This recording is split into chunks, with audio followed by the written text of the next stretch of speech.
Welcome to Dutch Girl, Myrtle Beach. Crime has a ripple effect. It affects the entire community, not just the victim and the criminal. Crime destabilizes communities. It causes fear and mistrust. It often has a clear connection to ongoing tensions or mistrust present within the community and in the community's connection to the outside world. Crime is a sensitive topic because of the egregious abuse of human rights and liberties that it entails. Approaching crime and victims with sensitivity and with a willingness to tell the truth regardless of circumstances is what can allow healing to begin for communities impacted by traumatic events. These are the rules for this chat discussion. Do not harass, threaten, or do anything to another chatter or panel guest that is unwanted. This means do not attack their character, race, heritage. Do not dox. If you disagree with someone, respond to the subject, not the person. There is no place on this channel where hate speech will be tolerated. Please do not cause derision in the chat and disrupt the flow of chat in this live stream. This live stream is for adults only. That means 18 and over. Do not impersonate another chatter or a moderator on this channel. If you are caught, you will be permanently banned from this channel. Anyone coming in and harassing, doxing, or threatening my panel guest will be immediately banned from this channel. Anyone caught bashing the Dutch Girl Myrtle Beach moderators will be immediately timed out and banned from this channel. Engage with empathy in this live stream. Treat all other chat participants respectfully, even when you disagree. A heated argument does not lead to constructive discussion. Report harmful behavior. If a user is insulting others, making violent threats, or violating the chat rules, report them to a moderator rather than engaging in direct confrontation. The moderators will handle it. Stick to the facts. Use credible sources like news articles, police reports, and court documents. The goal is to inform, not to spread misinformation. Avoid speculation, especially in unsolved cases. Spreading unfounded theories can be highly disrespectful to victims and their families. It can also distract from ongoing investigations. Do not glorify criminals or violence. This includes refraining from expressing romantic or admiring sentiments towards perpetrators. Such glorification diminishes the victims and the severity of the crime. Focus on the social impact. Discussions can be more productive if they focus on systemic issues related to a case, such as failures in the criminal justice system or broader societal problems. My name is Dutchess, and this is Dutch Girl Myrtle Beach. I'm from South Carolina. I'm a podcaster. I talk about true crime, corruption going on in South Carolina. I also make missing flyers for missing people all around the United States. I appreciate you being here. I hope you'll consider liking this video, subscribing to the channel, hit that notification bell if you want to receive future updates on my live streams and videos. Make sure you got your notepads and your pens and your tinfoil hats. Buckle up, the Dutch bus is getting ready to leave the station.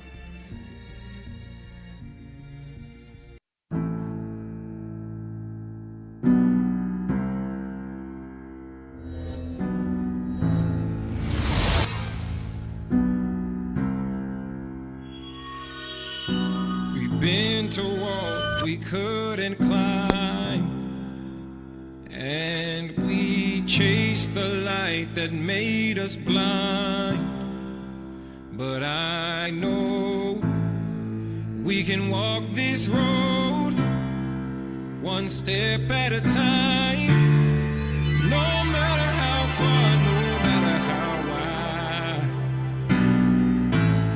wide, your hand I'll hold, and you'll hold mine. No matter how long, no matter how tired, and together we'll weather the storm, it'll be alright. if you're calling, then I'm all in. Even if I'm falling, saving you is gonna save my life. And if you're ready, I'll hold you steady when the load is heavy, and we can make it to the other side. Yeah, we can make it to the other side. Yeah, we can make it to the other side. We lost our breath in smoke and fire as we tried to balance on this wire.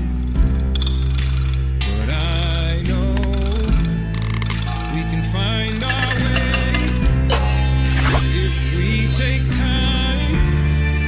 No matter how long, no matter how tired, together we'll weather the storm. It'll be alright. 'Cause if you're calling, then I'm all in.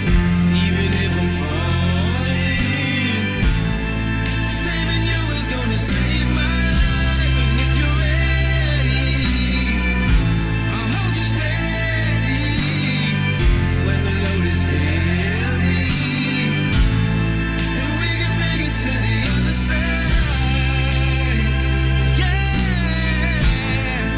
we can make it to the other side. Yeah, we can make it to the other side. We can make it to the other side. Yeah, we can make it to the other side. Yeah, we can make it to the other side. Yeah, we can make it to the other side. 'Cause if you're calling, then I'm all in. Even if I'm falling, saving you is gonna save my life. And if you're ready, I'll hold you steady when the load is heavy, and we can make it to the other side. And we can make it to the other side. And we can make it to the other side.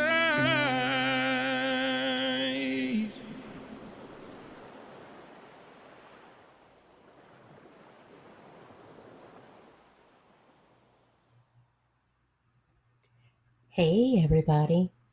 My name is Dutchess, and welcome to Dutch Girl Myrtle Beach podcast. This is where we talk about true crime. We do things over here with a little bit of a southern twist, cooking, adventures. We like to laugh, but we also like to talk serious when it comes to missing people, talking about crimes and corruption here in South Carolina. I do appreciate y'all joining me.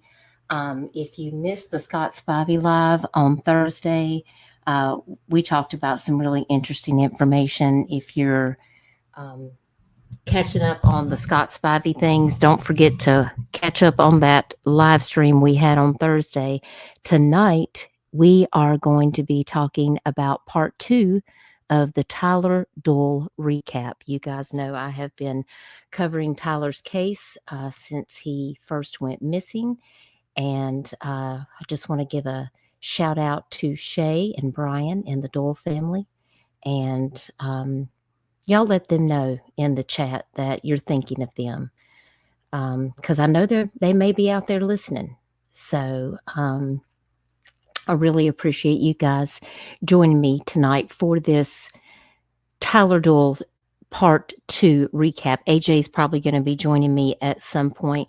We're going to go through some more videos. I have some important clips and things that I want to show you. This is Tyler's missing flyer that I made for his aunt, which she had. I actually made a a very large poster board sign for her, and she had that printed, and it's hanging off of her dock just up the waterway from where I live, so that people on the water can actually see Tyler's missing flyer off of her dock when they pass by on their boats. And this flyer says, "Missing in South Carolina, hashtag see something, say something.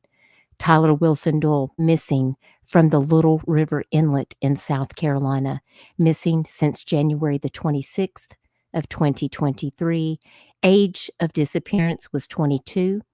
Tyler is a white male, 5 feet 10 inches tall, weighs 220 pounds, brown hair, blue eyes. He was last seen wearing tan khaki pants, a white t-shirt, camouflage float coat, gray socks, off-white Hey Dude, rubber boots. Tyler was duck hunting at the mouth of the Intercoastal and Atlantic Ocean in Little River, South Carolina by the Jetty Rocks. And it's unknown if Tyler was actually wearing a life jacket. Only one witness knows what occurred, and he did not help search. The Doyle family did not get the help needed from the South Carolina DNR. Tyler's boat, waders, wallet were recovered in the Atlantic Ocean, and he has not been seen since. SLED is actively investigating Tyler's disappearance. If you have any credible information about what happened to Tyler, please don't call the South Carolina Department of Natural Resources. Call the South Carolina Law Enforcement Division at 803-896-0281, or you can email SLED at tips@sled.sc.gov.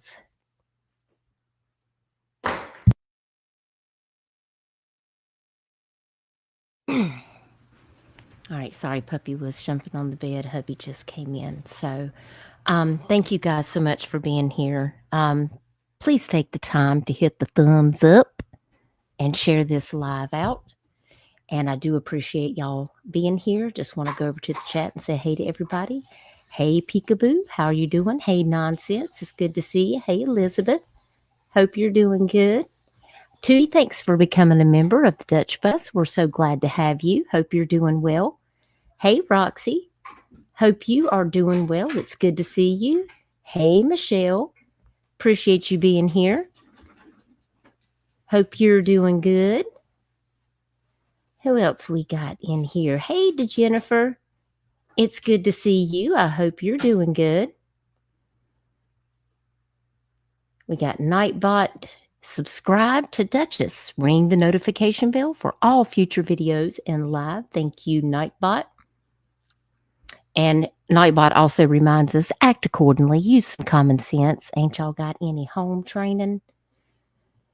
And please, this is my digital house. Please act accordingly. Respect other users. Debate is encouraged. You can be assertive without being aggressive. And if you need any help, you can always ask a moderator. Please tag them. They are in blue. Hey, Stacy Harris. Thanks for being here. It's good to see you. And then we got DeJennifer. Hey, AP. Hadn't seen you in a while. I hope you're doing good. Hey, Fuzzy Puff. Good to see you. Hey, Ava. Ava says, hey, loves cooking, so can't respond, but wanted to send my love to you all, especially to Dutchess and the family of Tyler. Thank you, Ava. I appreciate that. And tonight's intro, by the way, that is Aloe Black. I hope you guys enjoyed that. All of my songs that I use here are licensed by Licked, and you can find that in the description of the video. If you guys are creators and you're interested in getting copyright music, you can subscribe to Licked. They have some pretty great choices for premium, and that's what I subscribe to, so I can get all of my songs, get the license for the music. So, hey, Chico, good to see you. Wrapping up the dogs' meals and their meds. I appreciate you being here. And Elizabeth, how did you get to do your 36 months 2 times? Michelle, I had back-to-back. You are too much, Elizabeth. I hope you're doing good. I've been thinking of you because I know you said you went to the urgent care, so I hope everything's okay. Hey, Butterfly Kisses. It's good to see you. Thank you for being here.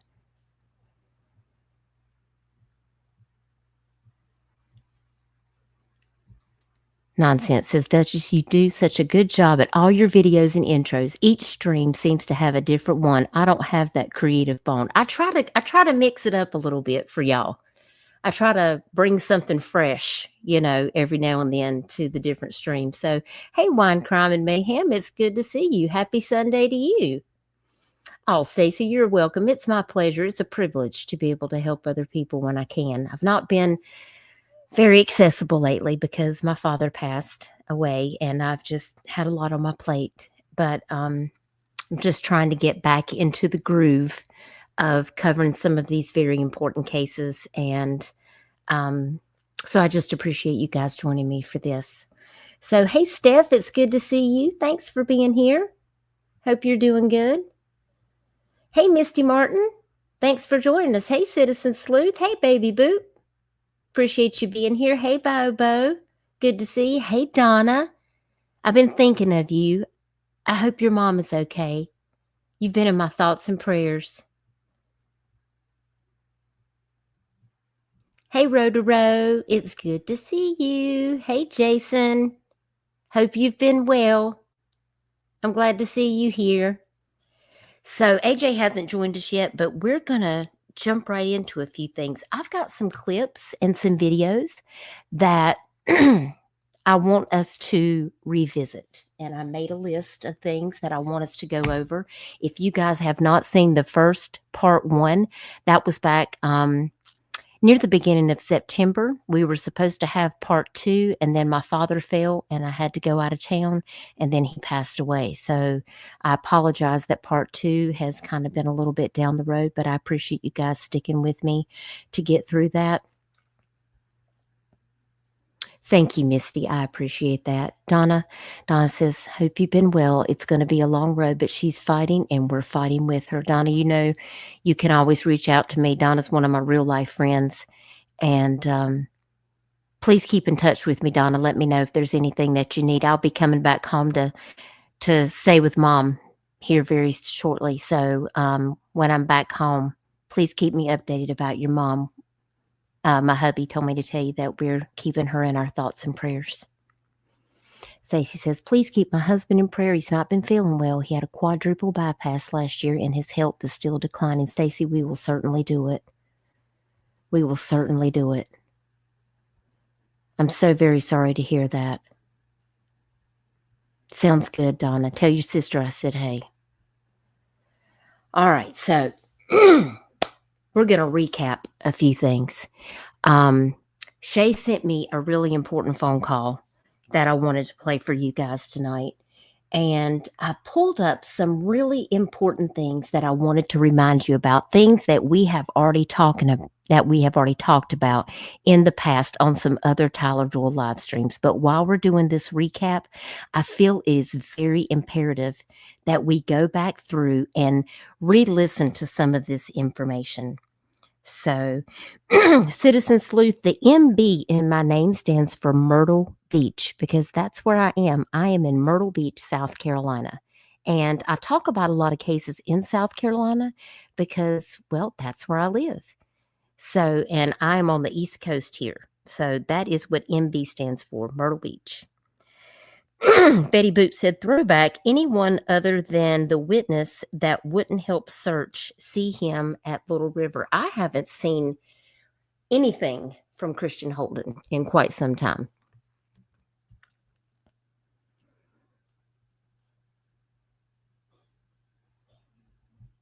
And I know that his dad wouldn't let him even talk to the family about coming out here to search.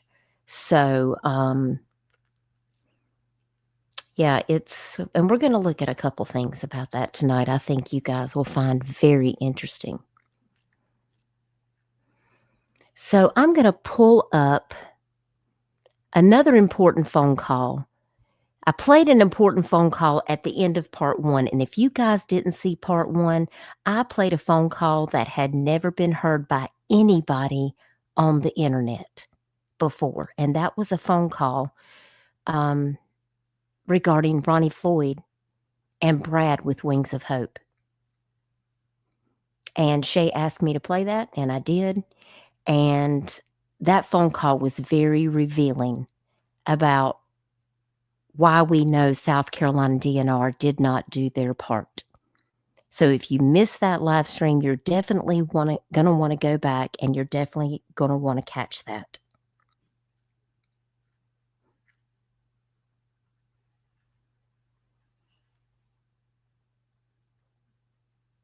Betty Boop, I really don't know. We haven't had anyone else said they seen Tyler at Little River on that day, although I did see Tyler's truck parked behind my house at the boat landing. I saw that with my own two eyes when I went out there the night that he went missing. His truck was still parked out there. And if you guys remember, Christian Holden he actually had Tyler's truck keys in his pocket. He had to give those back to the family. He didn't give those back to Tyler. He actually was holding on to those, which I thought was pretty interesting. So, and Chico, I agree. Chico says, which I still don't understand. If it was truly an accident, why not give the family closure? Well, Chico, you're not wrong about that at all. So we're going to take it back to a phone call, and let me get over here so I can pull this up. And this is a really important phone call. And for many of you that were here back when I was covering this case, and this was actively going on at the time, this phone call is back from October the 4th of 2023. And this was a phone call that I had with Danny Jewell. Danny Jewell is a fourth generation fisherman that lives right up the road from me. His family runs Hurricane Jewel's restaurant off of Mineola Avenue. And we appreciate all that he and his family do to feed this community by catching fresh fish and stocking up our seafood restaurants as well as his own restaurant. And Danny Jewell is the fisherman who came forward and offered to help drag the waters with his shrimp nets to see if he could bring Tyler home to his family. And he was denied by the South Carolina DNR. Hey, Cash. It's good to see you. So I want you guys to, if you haven't heard this phone call before, I feel like this is a very important phone call for you guys to hear. So we're going to play that.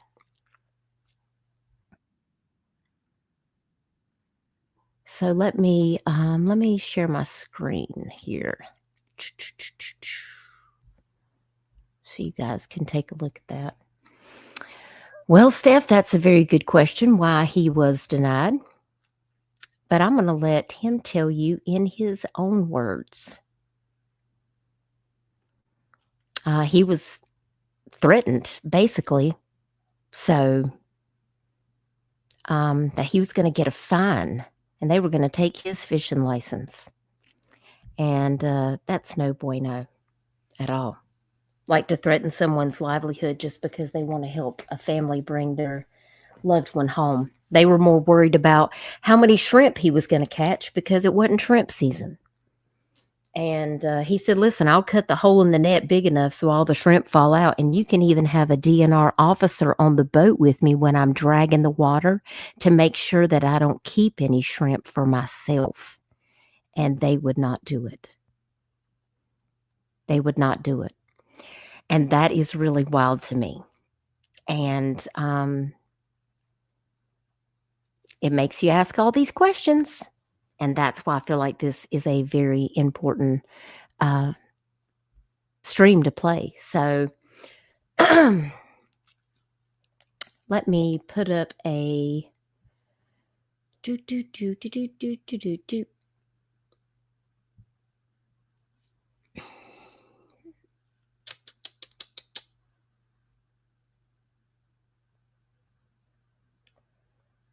All right, let me see here. All right, now.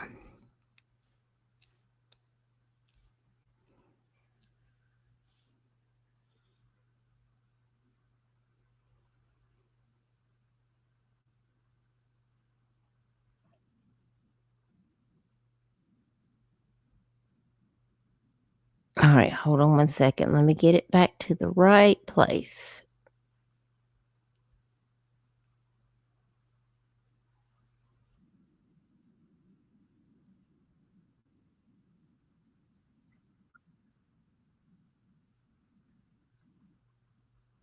Can y'all hear that okay?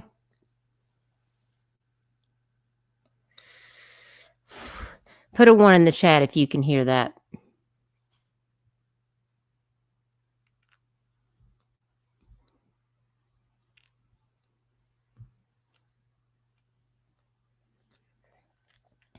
Not hearing anything?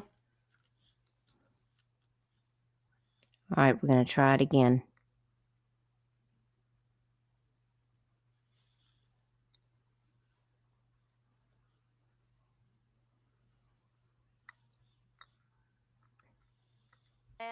And you know, if I need to refer back to it, because you've given me a lot of good information. How about now? Okay.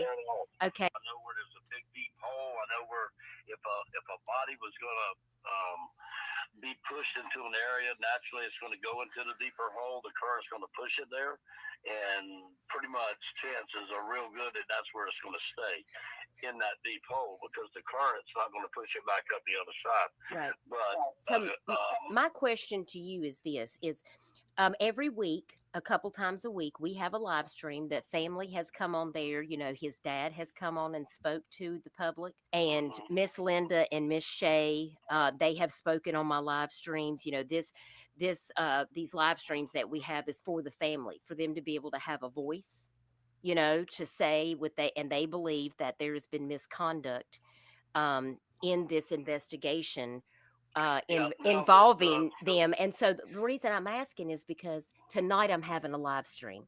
Okay. And it's going to start at 7:30. And we're usually on there a couple of hours.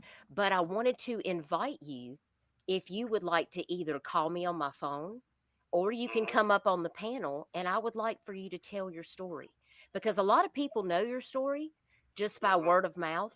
But Danny, you were treated unfairly, and you are a staple in this community. Your family is a staple in this community. And I wanted you to be able to tell your story, and I just wanted to know if you would be willing to do that. I don't want to make you do anything, but no. I would have no problem with it. What was the exact date of that incident when it happened? January the 26th. Okay, see, let me explain something to you. Why I was so dead ahead on wanting to help as much as I was. I mean, I wanted to help regardless, but my son was 21 years old, and he passed away on January the 7th. I'm so sorry. It was just so fresh in my mind, and luckily enough, I found my son in my house, and so I had closure. But with that being that fresh in my mind, that's all I could think was, how could you tell these people that, you know, that you can't, that I can't drag a net? I mean, how can you tell me that when I know the feeling what it is to lose one? And it had only been a couple weeks before. Right. So, isn't that sad, y'all? Danny lost his son just a couple of weeks before that. And that's what made him want to come and help this family, because he got closure and he wanted to give this family closure.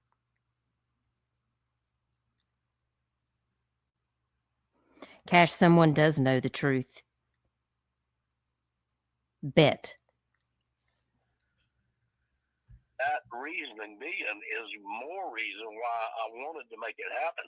I said, you know, hey, I mean, when I heard about it, I dropped everything I was doing, and I just said, look, I started loading my net. I got my mate to go with me. I said, look, we got to get this net on the boat. We got to go help this family. It's going to get dark, and every minute that body's in the water, like I said, it's going to be bad things happening to it.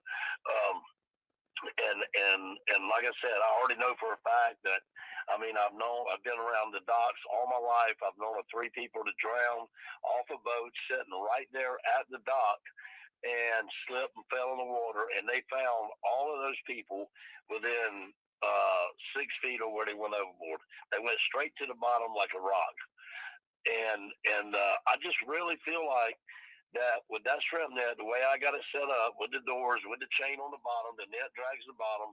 It's got a 40-foot spread. I got a mongoose, what they call a mongoose net. It's a white shrimp net. Mm-hmm. It's got a big float in the middle.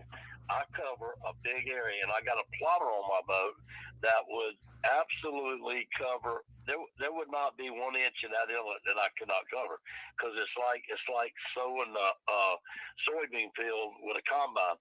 With these GPS units now, you literally can you can overturn every little pebble in there. Listen, if anybody knows this waterway like the back of their hand, it's Danny Jewell. He lives just a couple miles from my house. And he came right down to the boat landing, which, remember, is in my backyard, y'all. This all took place on the waterway right where I live. And he is the nicest guy, y'all. He really is. And if anybody knows this inlet, I mean, this guy's a 4th-generation fisherman. Y'all hear what he's talking about. He can literally flip things over in the bottom of the waterway like these tiny little stones.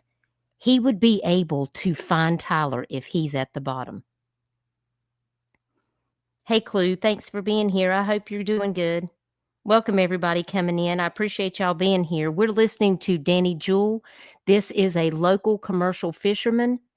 His family has a long-standing restaurant here in Little River called Hurricane Jules. And this is the gentleman who is a neighbor that lives up the road from me, who offered to drag his shrimp boat nets to help bring Tyler Doyle home shortly after he went missing. And he was denied by the DNR, and they were going to fine him and take away his commercial fisherman license for offering to do that. So this is his story. And he told me that I could record this call because he actually was going out to sea. When I had offered him to come up on the panel, he wasn't going to be able to make it because he was actually going to take a family out to sea so they could scatter his ashes over the ocean. And you have to go 3 miles out for that. So he was going to do this for a good friend of his. And so he allowed me to record this phone call. So I wanted to replay that to refresh your memory about what happened with Danny Jewell and the DNR. And listen, guys, he knows the DNR. He knows these guys. He's been longtime friends with some of these guys, and he ended friendships with them over this. Hey, Paul, it's good to see you. But like I said, with that being said, that was one of the reasons for me being so strong about it was I had just lost my son, and I knew what it felt like, but to be able to be told no, that you cannot. And the thing that gets me more than anything that was was like I said, excuse my language, but a bullshit answer to tell me the reason why I couldn't was because of shrimp season being closed. I mean, you could have told me a lot of different things. Maybe that story that Ronnie Floyd had, maybe you would have upset the investigation if you did find it or whatever. But to tell me I couldn't do it because shrimp season was closed, and you're talking about a human, a person, somebody's family member, I mean, it was just totally wrong. Can I ask you a question? I heard a rumor that they had threatened that if you went ahead and dropped your nets, that they would take your fishing license away and fine you. They would have. They would have treated me just like I was shrimping in closed waters. They could actually take my boat. Yeah. And because you know what? I came real close to doing it anyway. And I told my mate, I said, you know what? I really feel like that I should just say, screw y'all, and I'm going to do it anyway, and then we'll just let the judge or the whoever, because if I do find it, I'm going to promise you that somebody, I feel like I would have got out of it. Well, I promise you this. When Tyler's family, Shay told Danny, when we were standing down at the boat landing, she said if they had done that, She said, we would have paid all of your court fines. We would have got you an attorney. We would have got your license back. We would have paid it all. There's no dollar amount too high. The family was willing to do whatever it took. This is a good man right here. He was trying to do right by the family. And the Department of Natural Resources, Clue, which, yeah, that you said that's what fiance guessed. Yeah, it's like our wildlife officers. That's who actually was supposedly investigating Tyler Doyle's disappearance. But let's not be mistaken. They're not. I mean, they're considered law enforcement officers here in South Carolina, but they don't know anything about looking for a missing person. They just go, oh, well, they drowned, and then you don't hear anything else about it. They want to open and shut the case. This guy did not even want to file a missing persons report for Tyler. He didn't know what NamUs was. It took me and Shay 3 months of protesting, calling all the police departments, going to SLED, and demanding that they give Tyler a missing persons report, because in North and South Carolina, you're supposed to be able to get one within 24 hours, and Ronnie Floyd was refusing to give him one and told the family they needed to go to church and get over it because Tyler drowned, even though they didn't find his body. And I'm going to be honest with you, that had me messed up. I know, Chico. It is so messed up. Hey, Danielle, it's good to see you. I'm glad to see some of my local people here. Hey, Trixie. Clue, if you have not watched the Tyler Doyle case, oh my gosh, it's so much corruption. That's how Ronnie Floyd got removed from the case, because, well, we had to all talk to SLED and we had to give them our information. Yes, Jason, he told the family to get over it and go to church. They just need to pray about it. And Danielle's one of my local people. She knows. Girl, you know, Horry County, it's too much. And that's why I have to cover cases local to me, because I'm a taxpaying citizen and this shit don't fly with me. You know what I mean? All right, let's continue. The family would have compensated you for your fines. Sure, I know they would have. She told me. At the same time, I'm going.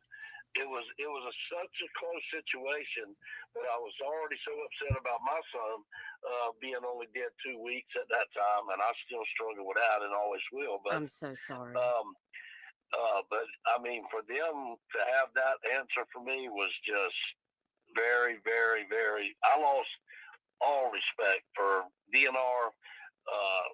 Whoever, higher ups, whatever, whoever sat behind a desk somewhere and that could actually say the reason was the shrimp, because and then I even told them, I said, listen, I don't have my tail bag tied closed. I've got it open. I'm not an idiot. I will promise you, it will not even catch shrimp. I'm not dragging for shrimp. I'm dragging for a person. I know how to tie my net, so it will let everything escape out except for a body. And I said, I've got it tied like that. It's not like I don't know what I'm doing. I mean, I've been in the ocean 42 years doing netting, long line, just every kind of fishing, currents, dealing with currents and tides, and it was like that. I hate to say it, but it was almost like they just didn't really care.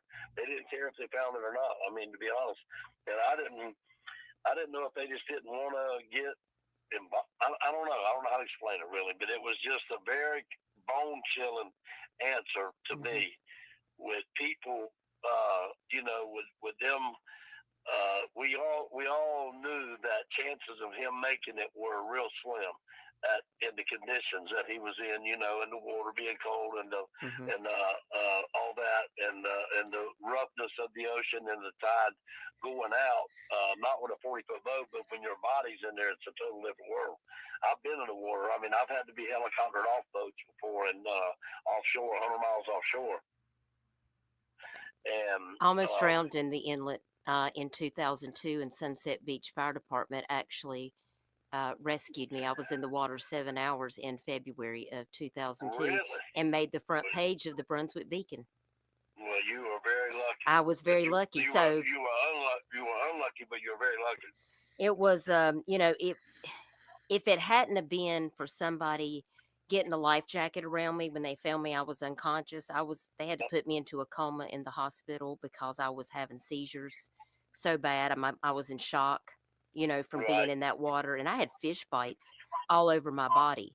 Sure. And I tell people all the time, I'm like, you don't know what it's like. You can say that people are a strong swimmer and things like that, but not when you're in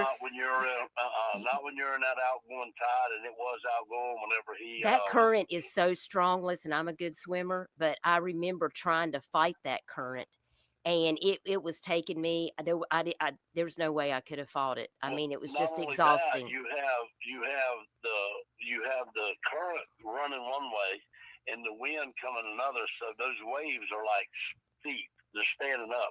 So you're trying to swim, but you're also swallowing mouths full of water rapidly. You can't help it because the waves are breaking over your head.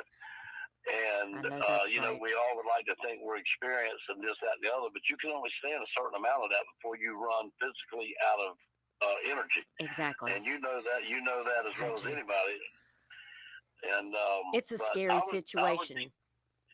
Yeah, it is, and it really just, and I am going to bring this up again because Ronnie Floyd, who has always been a dear friend of mine, I got his number in my phone. I can call Ronnie if there was ever a question, because half those DNR agents, I get forwarded all the time, and they get these new guys, and they want to ask me what kind of fish is in my box.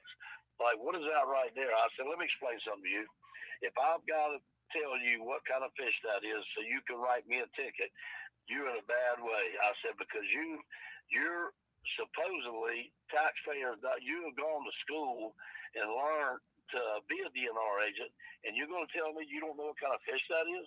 I mean, I wonder what their training actually is, though, because I've discovered that some of these DNR officers, like, they might have a college degree as a PE teacher, because, that's what Ronnie Floyd was before he became a DNR officer. But I don't know that they take basic law enforcement training or any other type of training to know those things, do they? But I'm going to tell you, in the situation with Ronnie Floyd, Kevin Perdue, there was two of them for sure that were on their last year of retirement. They told me at the boat landing to my face that they were just... all they talked about was how they were looking towards retirement. Now that's the truth. They would sit out there. The family brought a trailer every single day that had food, chairs, supplies, whatever they needed. And the DNR wouldn't be on the water searching for Tyler. They'd be sitting at the boat landing eating all the Doyle family's food, because they would bring like a grill. They would basically make lunch and feed all the DNR officers, and they would just sit out there talking about how they're waiting on retirement and they couldn't wait to get... it was so frustrating. It was so frustrating for the family. I know, Danielle, right? Apparently any dummy can be a DNR agent. It's unbelievable, y'all. Hey, Hannah. A lot of people don't believe Tyler was ever in that water. The family even questions if he was ever in that water, And I know what it's like to be in that water. I know what it's like to fight for my life. And it's no joke out there, y'all. The water is so rough. And I'm going to play a video after this, and I'm going to show you how rough the water is while we're out there on the jet ski. They were just riding it out, and they didn't really want to get in a heavy investigation into something that was going to drag out and be long-term, because it would probably go on past their retirement. They were both ready to jump off the bus. And therefore, I don't think that they really wanted to put their nose or get involved in it as well as what they should have. And I don't mind saying that, because that's the feeling I got. Well, with Brad and that SD card, I sent a FOIA request to Caroline Pinckney. She's over the FOIA request, and they did not send me those sonar pictures. So I went to ask, and she said she was going to ask Ronnie Floyd if he had those pictures. And I said, if he can't share them, I just need to know a reason why, like, because that's just, they're not going to share them, or that he doesn't have them. And she said, let me ask him. She said he was searching his files. Then she emailed me back and she let me know that Ronnie Floyd said that he did not have any photographs that was obtained from Wings of Hope. And that really upset Brad, because he said, I handed him the SD card. Well, I had another person who made a phone call to someone that is Ronnie Floyd's superior, that's above Godon's, and he actually said he remembered seeing the pictures. And I'm like, okay, somebody is lying. And that is why the family is wanting to go forward. They have an attorney, and they're trying to get DNR removed off this case so that it can possibly be, because the family is thinking about, going against Ronnie Floyd and for misconduct, because he did not handle this investigation appropriately. They didn't search. The things they did to you, that was inappropriate. You are an upstanding citizen in this community and respected, and that was I was very angry, Danny, when I found out what had happened. More than I was when I was told that. I've had my captain's license since I was 18 years old. I mean, my dad ran head boats, the hurricane fleet. He started. And when I was 6, 7 years old, I was on the deck cutting bait, cleaning fish, and I always looked up in the wheelhouse of my dad up there. And I always said, that's where I want to be. I want to be up there in that wheelhouse. And that 2 weeks after I turned 18, I was the youngest person to ever have a 100-ton master license right here on the East Coast. I mean, I was like, that's what my goal was, and I made it happen. And I was running an 85-foot head boat for my dad when I was 18. And people go, no way. And I'm like, yeah, way. I definitely was, and been doing it ever since. So see, that's one thing. And I expressed the fact that when I got down there, and all the blue lights were everywhere, and every one of them were doing nothing. They had 3 officers in one boat, 2 in one, and there was 2 or 3 DNR boats, and they were just idling around in a circle. And I got right on the radio because, like I said, I know 90% of them. And I said, hey, man, I just want to, get up here, come in the middle of the jetties, and I'm going to throw my net over and start dragging and see if I can't give you guys a hand in recovering this body. And it was like, no, you just stand by. We don't need you to do that right now. We're going to do some checking. And like I said, quite a while went by, and actually probably 30 to 45 minutes. And I called them back, and because the sun was starting to go down, and I'm like, man, and the seeing thing about me was if the sun did go down, it didn't matter because I could drag at night. I mean, I could have kept dragging until I wouldn't have quit until I found him. I mean, I really think I could have found him, and I've got all the gear on my boat, and I've got the knowledge to drag at night, to be in that inlet at night. I know it like it's like my driveway in my house. I've been in and out of that inlet as much as I have my driveway. And it's just for them to tell me no was just like I literally felt like somebody just stuck a knife in me or something. I'm like, are you kidding me? What do you mean no? And they go, well, I said, what is your reason for telling me no? And like I said, they lied to me. They told me they had a diver down. And I said, okay, I'm gonna get that. If you got a diver down, I get you don't want me dragging right there by you. So what I'm going to recommend is I'm going to go offshore to the sea buoy because the tide was falling, and I feel like the body would have been on offshore anyway. They were right at the jetties where he where he went in the water, where the boat sank, and that's where they just kept circling around right there. Well, that's all well and good, I said, and they didn't. Their excuse was, we don't want you dragging a net where we're diving. I said, okay, I understand that.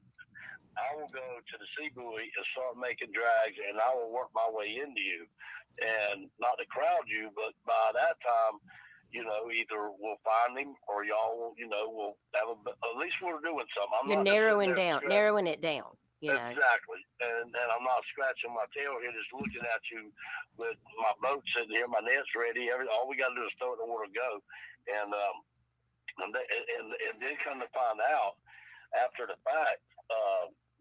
I was told by one of, I forget who it was, but they said, Danny, they never had a diver down. I said, you got to be kidding me. I said, they told me that I couldn't do it the first time they told me because I couldn't do it because they had a diver down. Then the next time I talked to them, it was because shrimp season's closed. Did y'all catch that? That last part? The first time they told him he couldn't do it because they had a diver down. Come to find out, there was never a diver down. Nope. The next time they told him that he couldn't go down is because it wasn't shrimp season. Which shrimp doesn't have anything to do with looking for Tyler.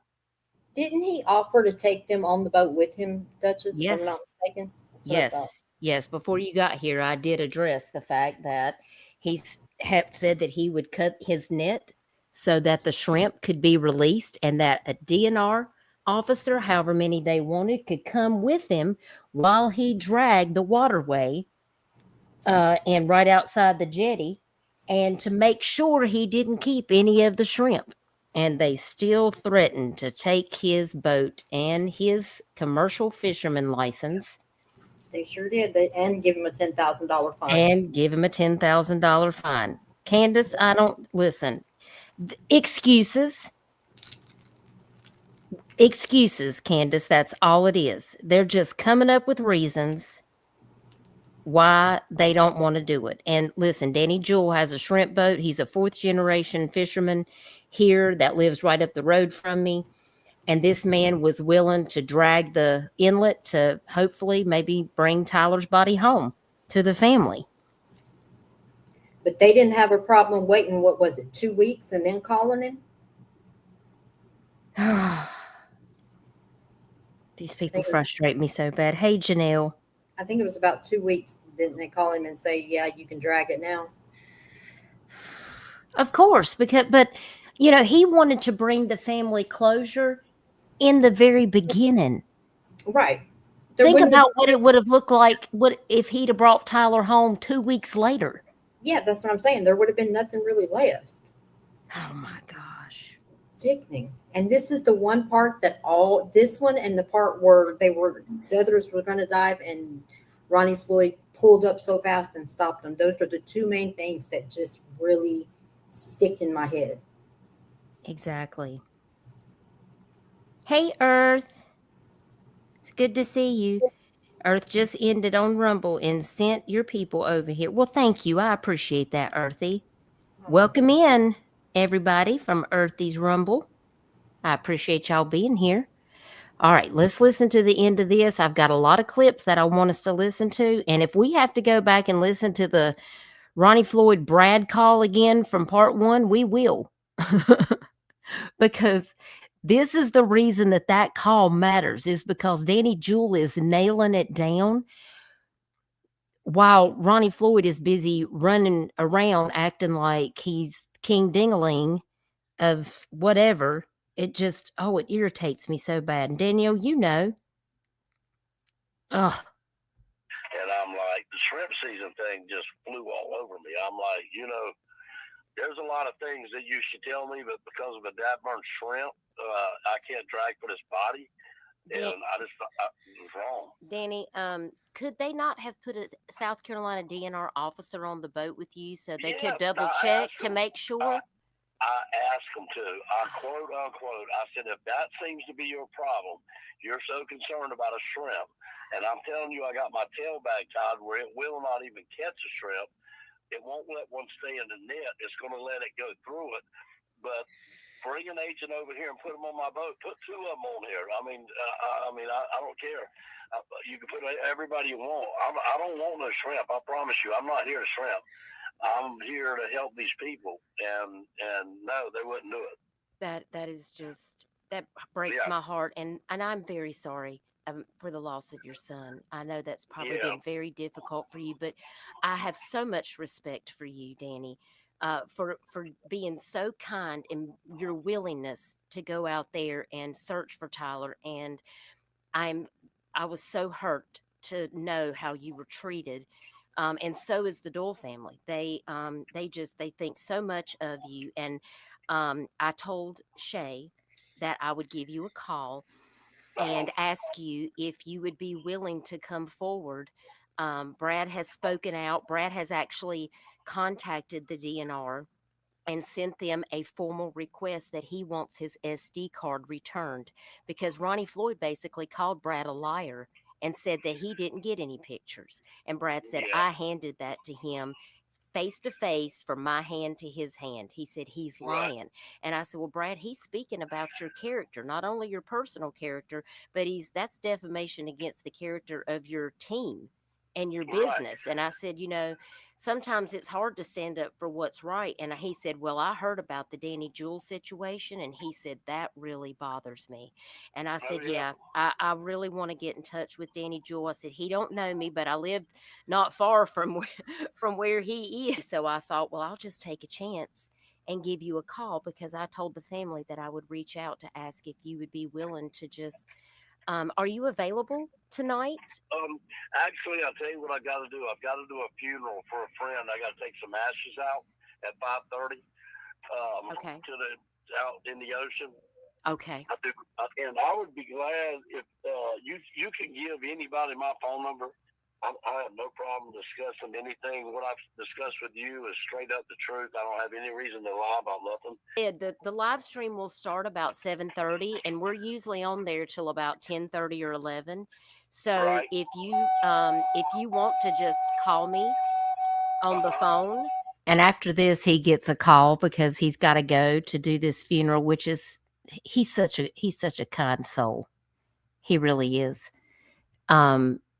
But I did want to play that for you guys, because I wanted you to hear this again. And some of you may be hearing this phone call for the first time, but this is exactly what happened. And I see AJ answered in the chat, Tyler did not have life insurance. I saw that someone, I think Danielle had asked that, but the boat had insurance, but it would only cover the damage if he hit another boat or they got hurt, and it did not cover Tyler. Yeah.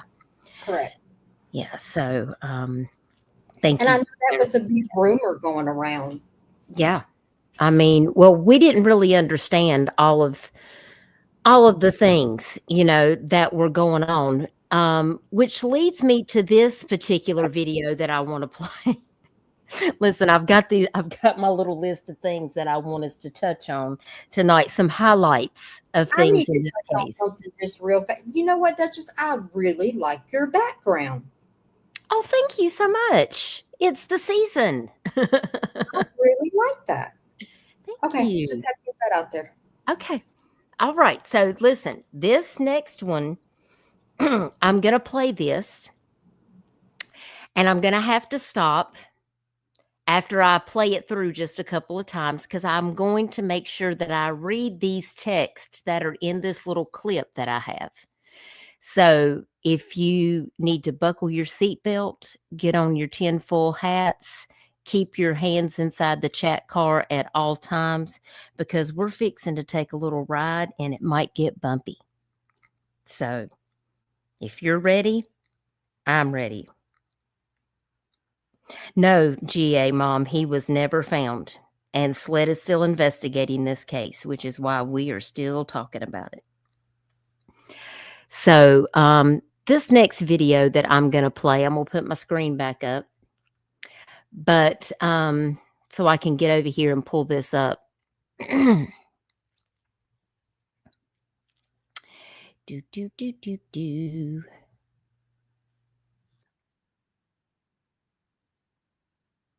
All right, let's see here. Make sure I've got everything where I need it to be. Okay, I think we're good on that. All right. Let me get over here and share my screen. This one's in my studio. This is some video footage from a Ring camera, and it's got some very important text from January 17th of 2023. If you've got your pens and your notepads, you're definitely going to want to write this information down, because if you miss this, this is a really interesting part that I can't forget about. Because when somebody goes missing, it is reminiscent of another duck hunter that went missing in Florida. And that wasn't an accident, okay? And I'm trying to think what his name was. Golly, that was Mike Williams on a hunting trip to Lake Seminole. Yeah, that ended up being murder. Yeah, he went on a hunting trip to Lake Seminole with his best friend. And it didn't turn out to be, they found his boat abandoned. And the initial theory was that he fell out of his boat after a collision while duck hunting. And there was a lengthy and exhaustive search for Mike Williams. This was actually in a lake, though. And it was the only known occasion when no remains or a body had been discovered after a drowning death. And it was concluded that his body had been eaten by alligators. After waders and a jacket containing Williams' hunting license was found in the lake 6 months later. Any of this ringing a bell? Because it rings a bell to me. It's like ding, ding, dinging in my head all the time. And Mike was declared legally deceased following a court petition by his widow, Denise. And she went on to marry Brian Winchester, a mutual friend who had helped her take out a large life insurance policy on Mike Williams shortly before his disappearance. But what actually turned out to be in that case was not what you would think. Strangely enough, it's unbelievable, but Winchester was arrested on charges stemming from the incident. And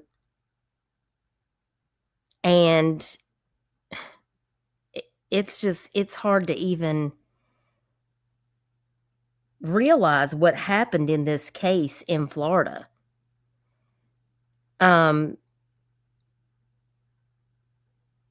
Denise had called Mike's father to tell him that Mike didn't return, and Brian Winchester, Mike's best friend, went down to Winchester to the area of the lake where they knew Mike Williams frequently went duck hunting, and they found his Bronco, and all of this stuff happened. But it turns out that Mike didn't get eaten by an alligator. It turns out that he was actually taken away and buried at another location.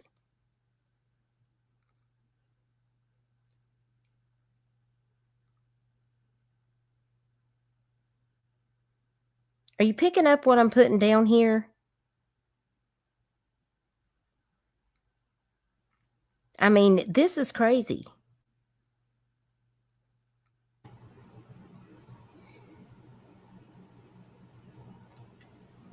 The whole thing is still crazy. The best friend and the wife were having an affair. And so they got rid of him.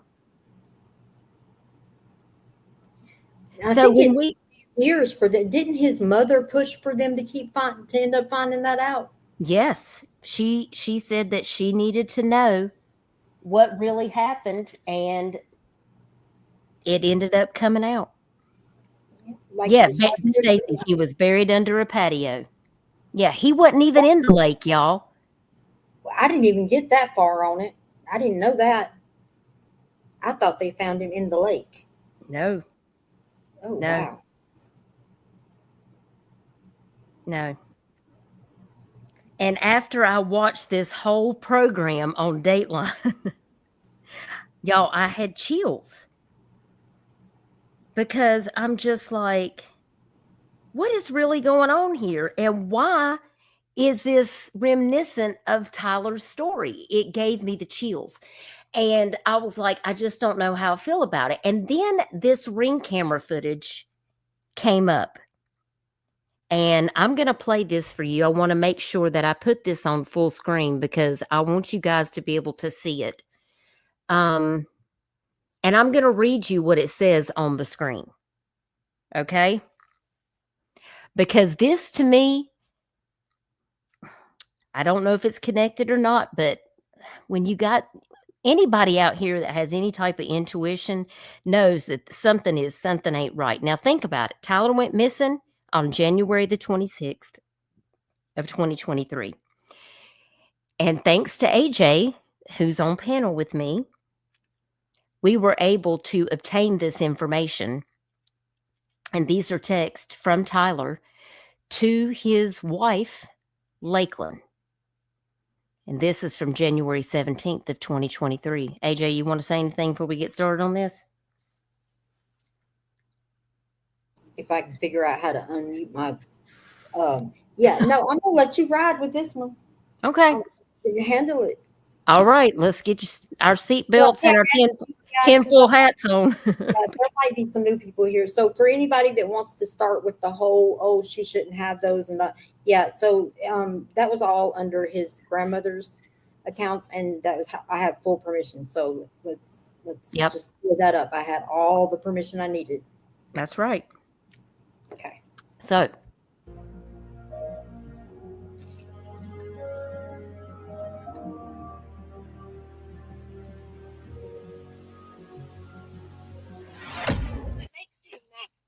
Because they know about us. It'd be so different if they didn't know anything. Hold on, I need my flashlight. It'd be really different if they didn't know about us. Yeah. But he hides. So I know that we both agreed that it's hid, whatever. And that makes me mad. Because they know about us. It'd be so different if they didn't know anything. Hold on, I need my flashlight. It'd be really different if they didn't know about us. Yeah. It'd be really different if they didn't know about us. And we agree that it was hid. I know, Danielle. I know. So let me read these texts. This top text right here that we were able to get from Tyler's Facebook account, thanks to AJ. And I'm glad that you're clearing that up, because I don't want nobody to think that this video itself came from the 17th. No, this is actual ring cam doorbell footage from Tyler's house. And this was obtained with the permission of Tyler's grandmother because she owns the accounts. She owns the property. She owns the property. Okay. So we have full permission to access this information. Yes, Chico, Lord, let you buckle up. Okay. And we have a lot. We have a lot more than this. Okay. But this is one that stood out. I don't think we've ever showed these. Not that I remember. I mean, correct me if I'm wrong, but yeah, we have showed this. Oh, okay. On one live stream. But this top text right here, this is from Tyler. This is from his Facebook. You want to tell us where these came from, AJ? His Facebook Messenger. Sure did. Were these in his Facebook Messenger or were these archived? I don't remember. I don't want to say because I don't remember. Tell me what's missing from this conversation. What person is missing from this conversation? Lakeland. Lakeland is missing from the conversation because, well, I guess she retracted her messages. Yeah, the message said message unsent or something. Yeah. So Tyler's first message at the top says, I don't care. You meant what you said, but I already knew. I just want you to get your shit and leave. Go stay with him. I have all the proof, Lake. You can take the car, but I want you to get out. If you're not going to tell me how long you've been talking to him, then leave. January 17th, 2023, 6:06 p.m. This one was archived because this I can tell you who he's talking about in this text. Tell me. He's talking about the boyfriend that she used to be with. So to give you context, before this text, before they got married, when Lakeland was staying there, Miss Linda made Lakeland sleep on the couch. Like Lakeland, it wasn't a good area for Lakeland to be at her own home. So trying to be a good person, Miss Linda let her stay there, but Miss Linda has values that she sticks by, and they wasn't married yet. So Lakeland was made to sleep on the couch. Tyler got up at one point. Lakeland had been on the phone with him and then ended up packing her stuff and leaving. She ended up coming back. They got back together. She came back to Miss Linda's, and then she was still talking to him. And that was the ex-boyfriend that shot, what's that kid's name? He shot another kid in the face with the 12 gauge. Yeah. I don't remember his name, but that's who all this was over. Mm-hmm. Yeah, and to be clear, Candace said now he's raising Tyler's baby. Now let's be clear. The guy that these text messages are over is not the guy that she was at the boat landing with and started a relationship with just a couple of weeks after Tyler went missing. And let's make it even clearer is she's not even with him. Wait, Dutchess, you're wrong. It was not even a couple weeks. Tyler went missing on the 26th of January. I can show the phone bill right now. Her phone bill is the same as Tyler's because their line was on the same account.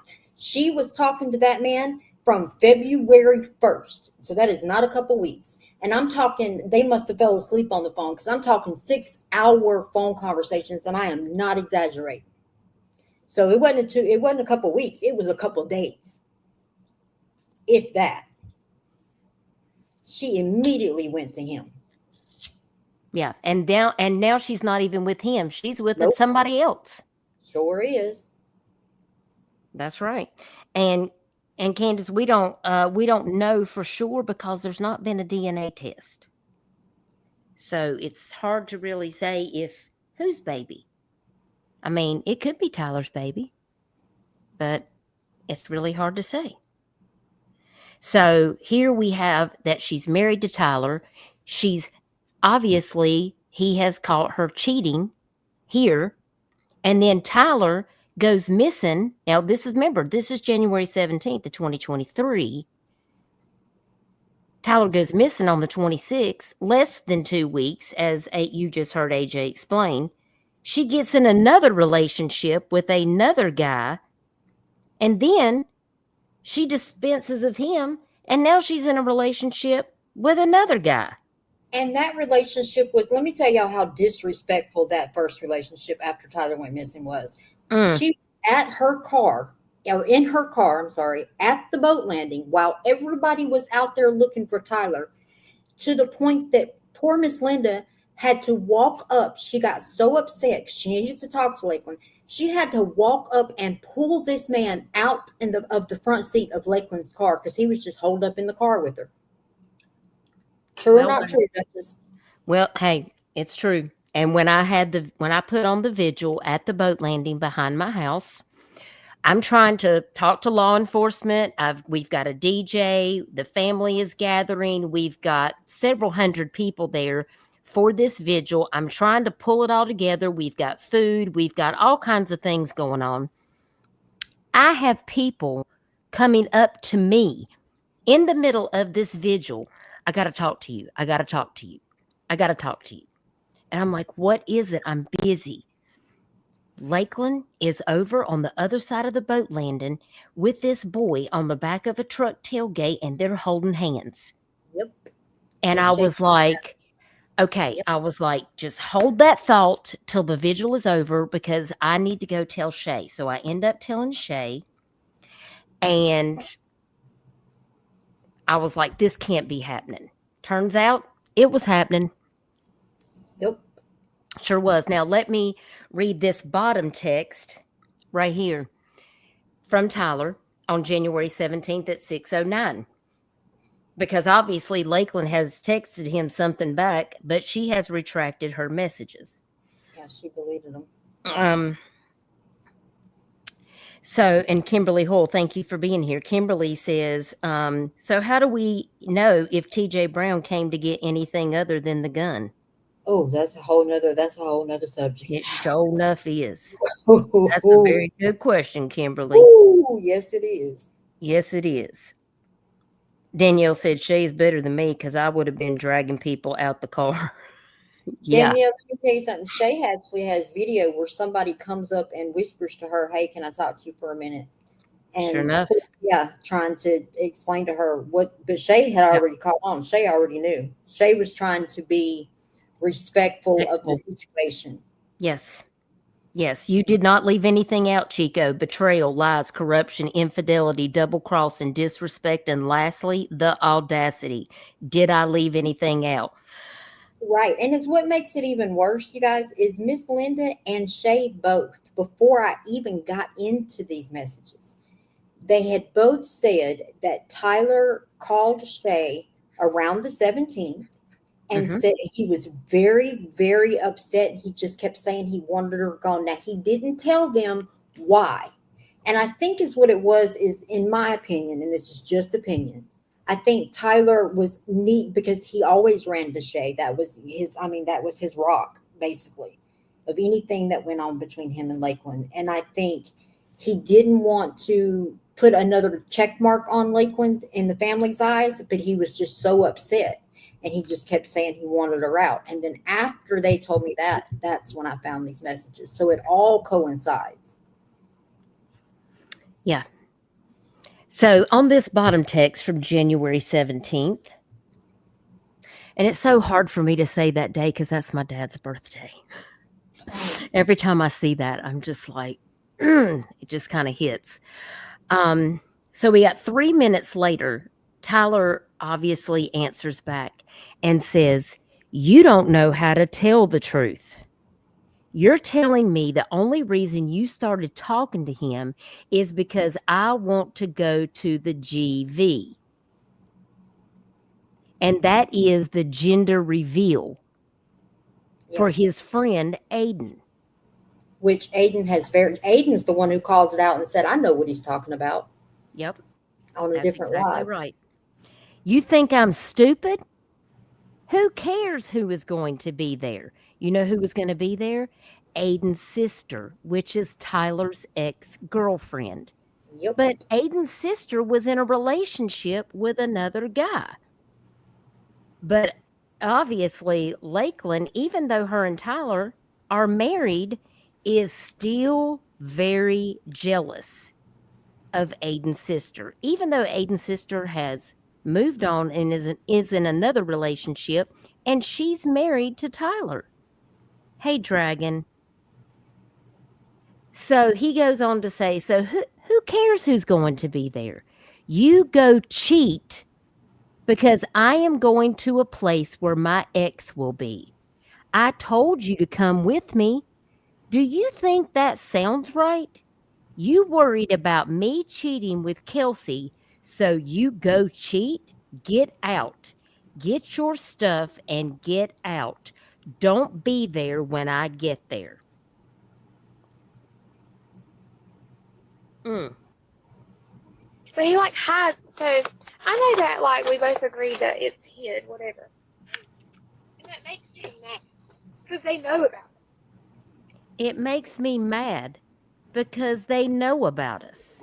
It'd be so different if they didn't know anything. I heard this. It'd be so different if they didn't know. Now, let's keep in mind, while she's talking about being with this man, this is Miss Linda's house that she's unlocking the door to. Yes, ma'am. Let's keep that in mind. While Tyler is missing, she's talking to this man still up in Miss Linda's house. Tell me that ain't disrespectful. Don't even start to get me started and about. where's her baby? Because she's not pregnant, if y'all notice. Is she pregnant in this one? She's not pregnant in this one, right? I don't think so, is she? I think she's already had the baby at this point by the time this ring cam came out. Yeah. I mean, it'd be really different if they didn't know about us. It would be really different. But see, what had happened is you effed up.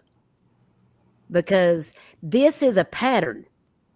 You were cheating before Tyler went missing. And then Tyler went missing, and then you was still out running around. She went out on a boat searching for Tyler one time. And don't get me wrong, I think she was like, what, 7 months at that time, somewhere around there. So I if she wouldn't have went out on the boat at all, I mean, I get it. Being pregnant, I fully understand that. I'm not going to bash that. Who did she go on the boat with? But the one time that she did go out, guess whose boat she went on? The guy guy that she's talking about in this video. That's exactly right. The guy that she was having the affair with. Because listen, at this point, we don't know if Tyler's deceased. Tyler's just missing. If Tyler is just missing, then he could come back. So how are you going to go ahead and move on after you just gave birth to his child, and now you out here sleeping with somebody else? Pregnant with his child. Y'all see why the math ain't mathing for me? How is it that these text messages are in his archive from just not even a week before he goes missing? Do y'all pick up what I'm putting down? Because this timeline right here, it's got a lot of red flags for me. Oh, Michelle, I know you're right. Michelle said, if it had been my husband, I would not have left the boat landing. Someone would have to drag me away from that water. Amen to that. Just like his mom or his auntie and his grandma that first night didn't leave that landing. And no, they didn't. I didn't sleep a wink because I kept getting up every hour to go look out my kitchen window, and I could see them out there in their car running. And when I got up that morning at 5:30, it was 35 degrees. And I walked myself right out to that boat landing and offered to buy them breakfast and bring them coffee. And you could tell they hadn't slept a wink, and they were boo-hooing, and it broke my damn heart. When I tell you, do you think she was out there? No, ma'am. No, ma'am. No, she was off getting massages and getting her nails done and stuff. She sure was. And if anybody wants to doubt that, I got the Life 360 to prove it. Mm-hmm. See, because we don't just talk about things that we can't prove here, because we're all about the facts and receipts. And that belonged to his that Life 360 account was under his grandma too. Sure was. She was at the nail salon, and then didn't she bring a gift card back to the boat landing from the massage place? She sure enough did. And Miss Linda it made her so upset. Miss Linda was like, I can't believe she had the nerve to try to tell me I needed to go get a massage. She said, I'm not leaving this damn boat landing until they find my grandson. Yep. I mean, Linda was stone cold shaking. I promise you. And I'm telling you.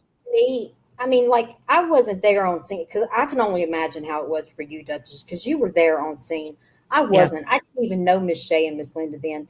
But every time I think about it, is what gets me is every single thing that Miss Linda and Shay did. I mean, Miss Linda made this girl's wedding decorations by hand. Mm-hmm. Everything. Miss Linda did everything. Shay helped pay for the rings. Like everything that some of us that really don't have family. Shay bought that baby everything for its nursery and everything. I mean, everything. She didn't have to want for nothing. And it was just a slap in the face. Oh. So when people want to tell me, well, you don't know that she was cheating. No, we don't talk about speculation here. We talk about she wasn't out there looking for her husband. I know that. And you can't tell me nothing because I live here. This all is taking place in my backyard. I was there every damn day. Trust and believe when I tell you I know who was there and who wasn't there. And you know who wasn't there? Her. And every time I did see her, she was down there whining and moping. Oh my God, this, that, and the third. But no. And then she also raised $30,000 on a GoFundMe. I don't know what she spent that on, but I think she went and bought a vehicle and spent it on whatever she was doing, but none of that went to helping to look for Tyler. And there was a live that Aiden came in, and let's not get it mistaken. Aiden was Tyler's best friend, no Hey, matter Karma. time, distance, none of that. And Aiden came on a live that me and Dutchess had done and specifically said that is when he noticed something was off, when he was sitting in the car talking to her, and the only thing she was concerned about is talking to her friend out the window, wanting to know how to get the money out of that GoFundMe. That's exactly right. I will never forget that day. Shay called me. I mean, we were on the phone. She said, I cannot believe this girl. I just cannot believe it. And Danielle said, don't forget the concert. Oh, Oh my yeah. gosh. It's just so much. It's just so much. Hey, Chroma Chronicles, thank you for being here. I'm telling you, I mean, if I hadn't seen some of it with my own eyes, I wouldn't be able to sit here and tell you that I don't believe it. But listen, you're looking at the actual text messages from his archive. The only reason you don't see Lakeland's is because she unsent hers. There's no telling what her responses are to this, but you can clearly see right here, he's telling her, you're cheating. You need to get your stuff and get out. And this is a week before he went missing. Now, do I have any other facts to say that she's involved? No. But does this look good? No. No. And I can't look away. And this is why it upsets me that DNR did not do their job and turn this over to SLED immediately to foster a joint investigation into what really happened to Tyler, because there was only one person on that boat. And you know what? Christian Holden knows Lakeland better than he knows Tyler. Him and Tyler really weren't friends. They were just acquaintances. But that's another thing. We looked, if you remember, Dutchess, we searched everything we could, and there was nothing that said that Christian Holden had talked to Lakeland, and Lakeland herself more than once said that she didn't know who Christian was. She knew the girlfriend, but she didn't know him, which I thought I mentioned before. I said, that's weird. How do you they're a couple. But then all of a sudden at the landing one day, she said, he won't stop calling me. And Shay asked her, who are you talking about? And she said, Christian Holden. And then she shut up. Thought you didn't know him, so how did he start calling me? Mm-hmm.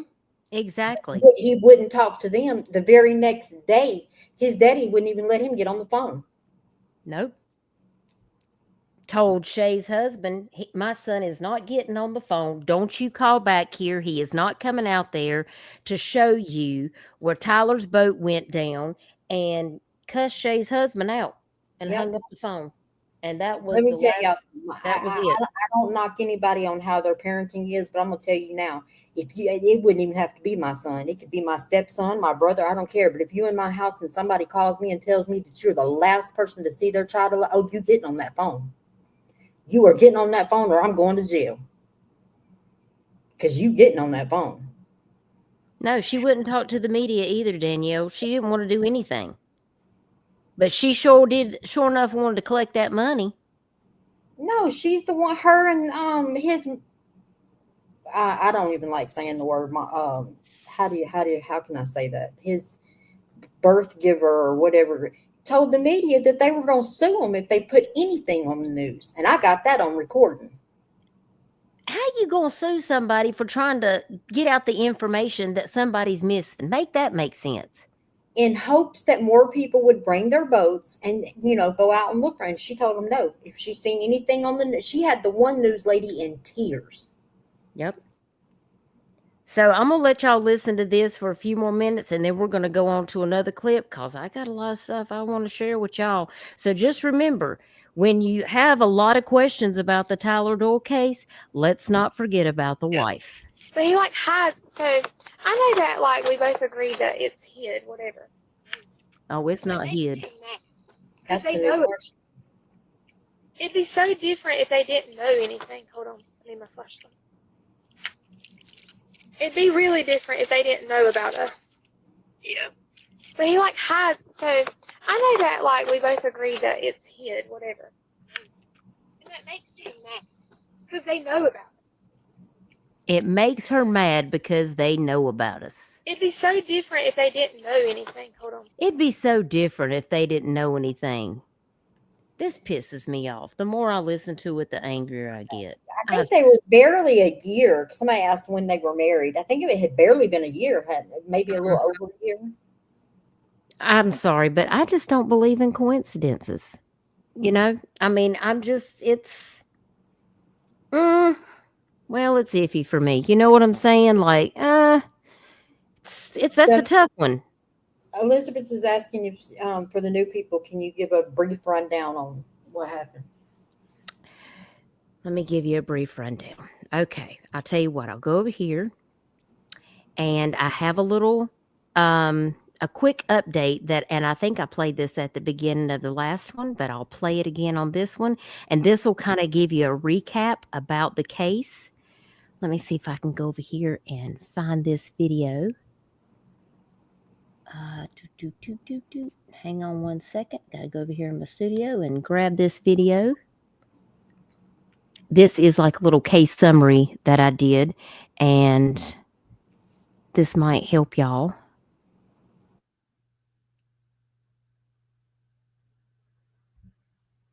All right, hang on just a second. I'm going to share my screen.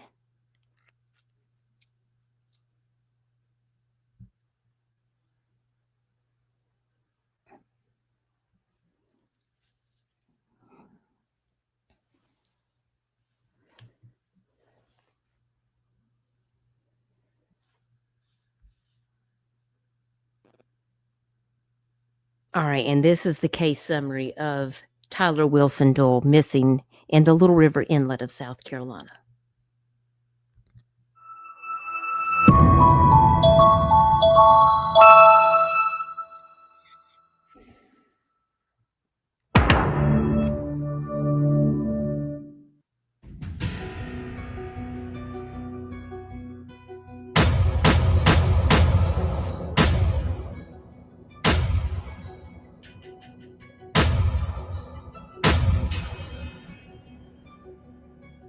September 6, 2025, is Tyler Wilson Doyle's 25th birthday. 2.5 years ago, on January 26, 2023, Tyler was last seen leaving his home on a Ring doorbell camera with another male to take his John boat out to the Little River Inlet in Little River, South Carolina, to go duck hunting near the jetties. The events of that day are not clear, as the 911 call made by his hunting partner, Christian Holden, stated that Tyler's boat began to sink after letting Holden off onto the jetty with a firearm. Having a firearm on the jetty is illegal in South Carolina. Holden also stated that Tyler took off his waders and put a life jacket on as his boat was sinking. Holden stated he lost sight of Tyler on the 911 call. Tyler made several calls for help to multiple people as his boat was sinking. He was desperate for help and even asked Holden to call the Coast Guard. An extensive search was soon launched with Horry County Fire and Rescue and Sea Tow, who discovered Tyler's boat out in the ocean. The fireboat was able to locate the boat, which only had about a foot of the bow out of the water and was standing on its end. The boat motor had been caught up in a sandbar and was stuck. The reason the rescue team saw the boat initially was the gas can was floating, still attached to the boat. They continued to widen their search for Tyler with no success. After the 26th, a vast search effort for Tyler Doyle was launched by the Coast Guard, South Carolina Department of Natural Resources, Wings of Hope, and North Star Search and Rescue. Many locals volunteered their time to go out on their own vessels to search the ocean waters and inlets for Tyler. On January 31st, Shade Doyle Boyd, Tyler's aunt, and her family members were out searching the ocean when they discovered waders floating in the ocean, just north of the jetty, near Sunset Beach, North Carolina. They immediately pulled the waders out and found Tyler's identification and wallet in the pockets. The South Carolina Department of Natural Resources was notified. Later, the Doyle family would realize that the bib waders were, in fact, 2 shoe sizes too small for Tyler to fit into. This led the family to believe these were not actually the waders Tyler was wearing that day. Fearing something more terrible was at play, the family reached out to South Carolina Law Enforcement Division, SLED, and local law enforcement agencies for help. Tyler's family was desperate for answers and to find Tyler after months of searching the waters and beaches, battling online harassment by people on social media who were claiming Tyler was alive, running from law enforcement, among other things. The Doyle family continued to fight for answers and transparency in Tyler's disappearance. Tyler Doyle has still not been located. Tyler Doyle's family still believes that there is a possibility something nefarious happened that day, leading to Tyler's ultimate disappearance. Tyler's duck hunting partner was rescued safely from the jetty. Holden had called a friend, had someone to take his firearm and waders away from the scene, did not offer to help search for Tyler, and has refused to cooperate with law enforcement since then. Without complete transparency, the family continues to pursue all leads and measures to find closure. Floyd, the lead investigator with South Carolina Department of Natural Resources, was eventually removed from Tyler's case after a series of events, including, but not limited to, not being willing to report Tyler as a missing person to NCC and National Missing Persons Database, stating Tyler was deceased with no factual evidence and without finding his remains. Blatant disrespect toward the Doyle family, telling them to go to church and get over it. That Tyler drowned just a few days after the incident. Ultimately, not diving on a target seen on sonar and hit on by cadaver dogs with North Star search and rescue. Mishandling of evidence given via SD card by Wings of Hope, among other issues. South Carolina State Law Enforcement Division took over Tyler Doyle's case in November of 2023.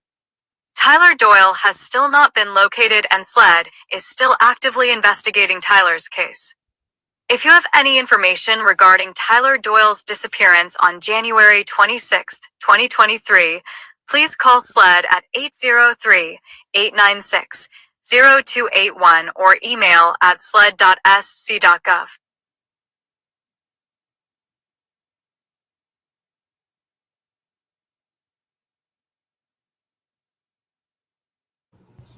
And a whole bunch in between is all I can say. Yeah, there's definitely a lot in between. And we will not give up hope that the truth is going to be uncovered. Because what's done in the dark will come to light. It always does. So I've got another video that I want to play for you guys, just to kind of give you some. And some of these videos are videos that I've played in the past, but I just want to, take some of this back because I feel like it's important to talk about some of these situations, and if we need to listen to the Ronnie Floyd Brad Smith call again, that's only 5 minutes. We can listen to it again. Because, it's a lot. For sure. Let me see. Let me get down to this video here. Oh,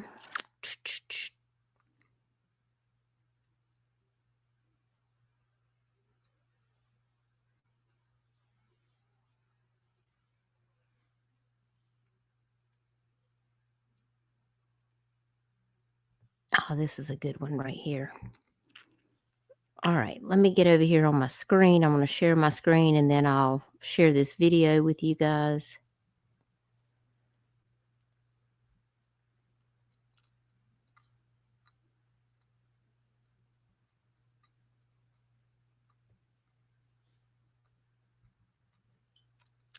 And I'm going to make this full screen. This is footage from Shay and I going out into the Little River Jetty area, so you guys can take a look at this area. And then I think at the very end of this video, this is where Shay and her husband and I actually walk out to the jetty so that you guys can take a look at that area for yourself. So this is and AJ, feel free to stop me anytime. I'll be watching the chat. If you guys have any questions, please let me know. Michelle and my mods, thank you for dropping links. Michelle has also shared the Tyler Doyle Discovering the Truth Facebook group, which AJ started and is one of the admins. I'm an admin over there. If you guys want to join that group, it is a private group. Please answer all the questions and we'll get you added in, and you can see all things Tyler over there and also watch AJ come undone sometimes because you never know what AJ's going to say over there. Oh, yeah. For those that don't know, which most of you do, like I don't hold that. I No. became AJ extremely just Miss Linda and Miss Shay, and like any disrespect, none of that's going down. Yeah, because the family is in there, and we're always going to protect the family. Trixie said she sent her request to join. Trixie will definitely get you added in. And Michelle also dropped the Tyler Beacon Law petition for mandated waterproof beacons for hunters and fishermen in case they go missing. If you guys have not went over to read this and sign it, please take the time to click on it, share it out, sign it. The family would be greatly appreciated. This is something that Shay came up with. They felt it was the best way to honor Tyler is by asking for hunters and fishermen when they go get their hunter or fisherman license in South Carolina that, for them to wear a beacon, because in case there is an accident, they would be able to track you and, bring you home safely because they would know where you're at. So if you guys could take the time to go over there and read that and sign it, we would be so very grateful for you doing that. So I'm going to play this video and I'll be watching chat. AJ, stop me if you need to. Let's see if we can get on up here. The jetty, see, we could actually ride up there and get on the rocks. We could walk from anywhere he wanted to, all the way back to that would be really good to demonstrate. We're at high tide right now, not low tide. This is high tide. And look, he could have walked his way back to safety, but he didn't. See, that would be really good if we could stop up there, because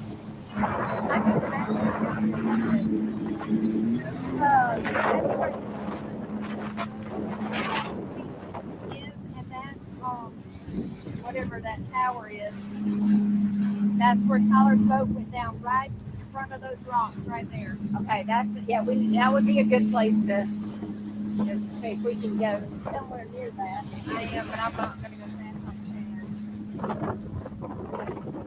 It sure is pretty out there, though. I mean, but it's dangerous. People don't understand that. It is dangerous. And see, these buoys don't have cameras. Again. They're just lights. Look, this one doesn't even have a light. Nope. There's no light on this buoy right here. It's just a buoy. And see, we're getting in the ocean. It's going to get rough.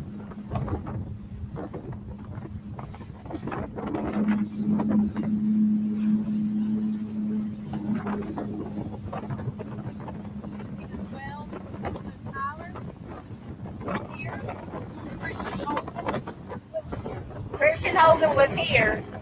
Tyler was over there. Tell me he couldn't see Tyler. How could he not see Tyler if he was going straight out that way? And this is high tide. All right, Chad's waving at me.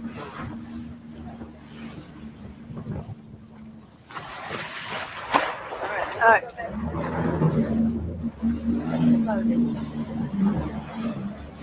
Wait, where's he going? You think there's a camera out on that number 2 out there?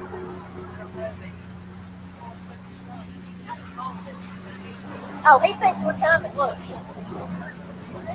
We wanted to verify if there was any cameras on these mile markers because we were hoping maybe one of these cameras picked up Tyler being out there on his boat. I went through I can't tell you how many places that I went to my neighbors all up and down the waterway to ask if they had any cameras that faced the waterway to see if we could prove that Tyler went out on his boat and they had it on their video footage. I probably went to 50 people's houses. I went across the waterway to Archie's and several other houses on the North Myrtle Beach side, because on my side, I'm on Little River, but the waterway separates Little River from North Myrtle Beach. And so, you know, we spent days going back and forth, going to stopping at people's houses on the waterway to ask them if they had cameras, and not one single person had footage. It only recorded for a few days and it turned over. It recorded for a week.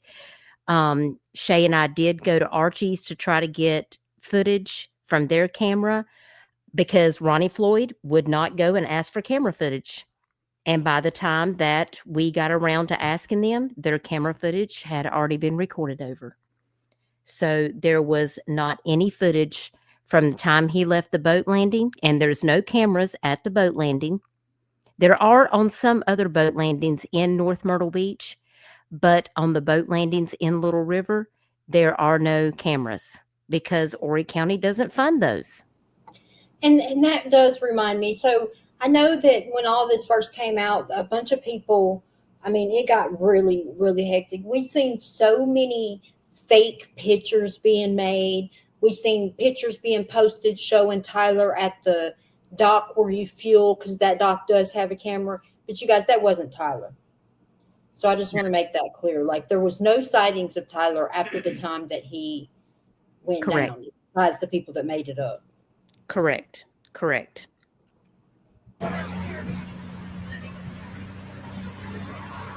we're not getting into the abyss. But it would be good to go get next to the jetty and prove that we can.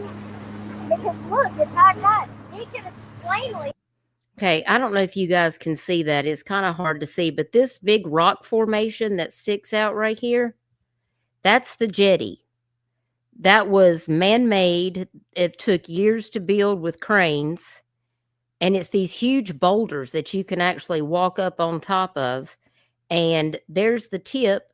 And this is where the Atlantic Ocean comes into the waterway right here. You can see Shay's husband coming behind us with the jet ski. And you can see how clear it is out here.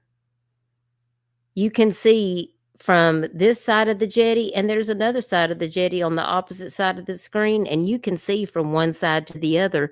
But Christian claims he couldn't see him. And that dog don't hunt.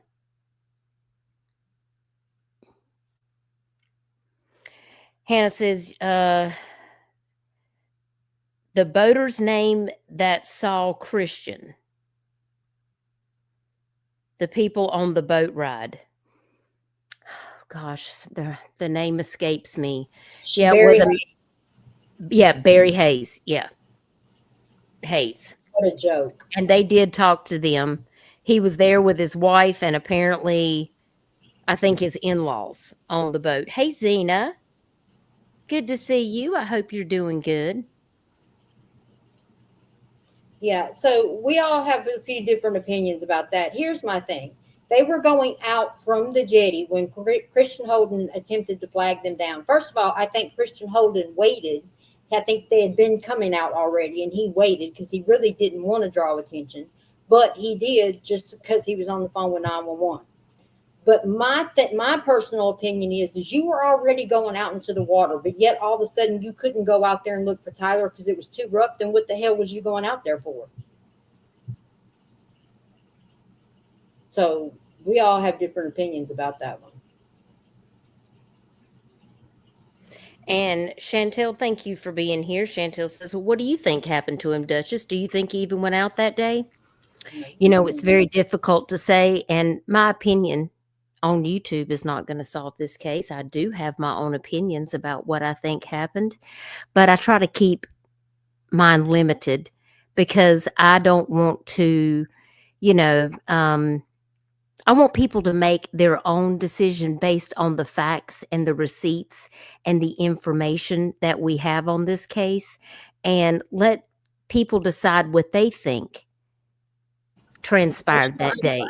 I'm going to follow your lead on this one and do the same thing. But I do think if it's possible, Dutchess, if you agree, I think that we should really show after this. I think we should show the Life 360 so they can get a perception of how you showed them where the jetties are right here, and then they can see where that boat was. Okay, and do you have that? Can you share your screen after this? We do. Okay, Let me get all right. up on this. All right. So we go through this jetty here. Walked out there and been able to go see where Tyler was at. You saw Brian walking across these rocks like they were nothing.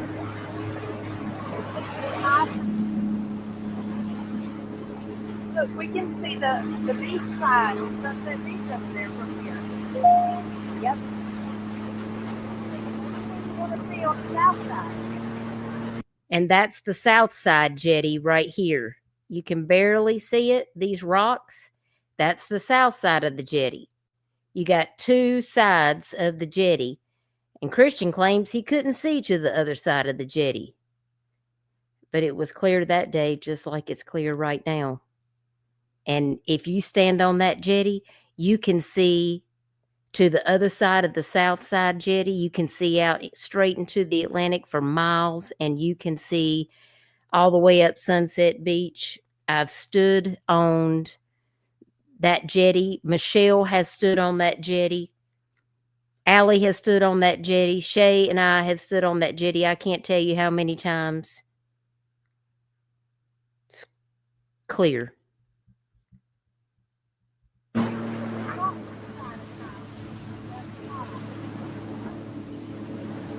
How can you not? I mean, how can you say you can't see?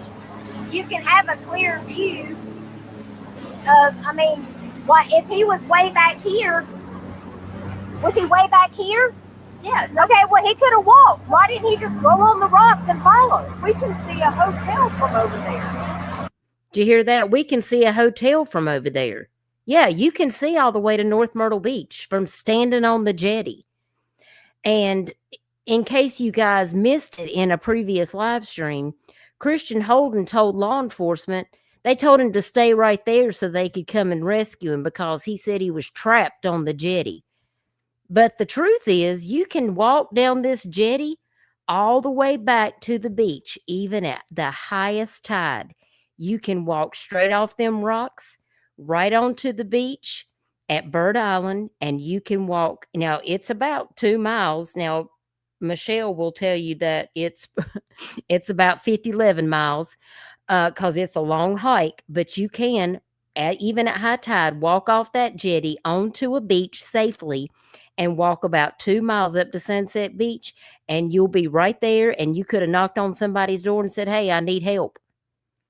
But he acted like he was stranded someplace that he couldn't get off of some island because he was surrounded by water.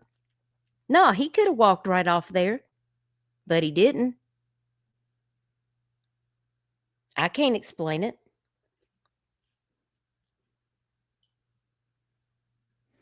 Scarlett, you retracted your message, so I missed it. I'm just now looking at my phone. When I'm sharing my screen, I can't see it on my StreamYard end. So if you want to retype it, I'll be happy to look at your message.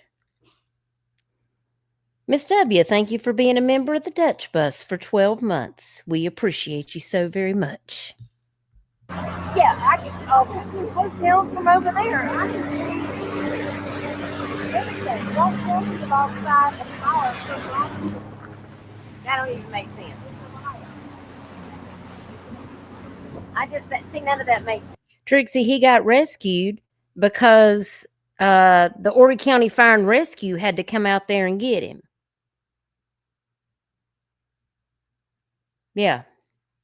After his friend came and followed him in and took his gun and waders. Let's not forget that part. Yeah, the fire and rescue people had to come get him. I appreciate you, Miss W. And look.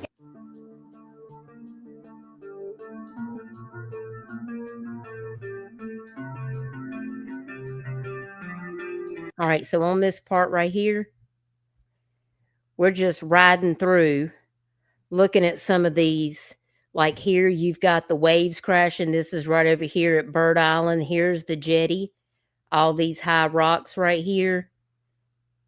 You can see the waves crashing over right there. Yeah, all of this is the jetty. We are inside the waterway still, right here at this point. This is where a lot of people come to do their fishing. We didn't actually go in the ocean because it was way too rough. The water was way too rough. And I have to say, being back in the water, you know, I try to go out every year because after you've almost lost your life in this water, like for me, I like being able to get back out there to prove to myself like that I can overcome these things, because it's not easy, you know.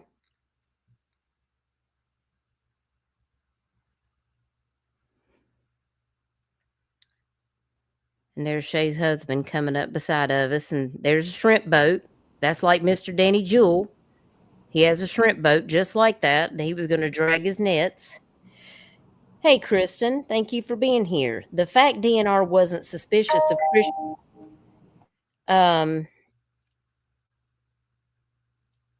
and did not secure the scene and all weapons, the friend just happened to be there to save Christian off the jetty, remove weapons from the crime scene. Yeah, that's exactly what happened.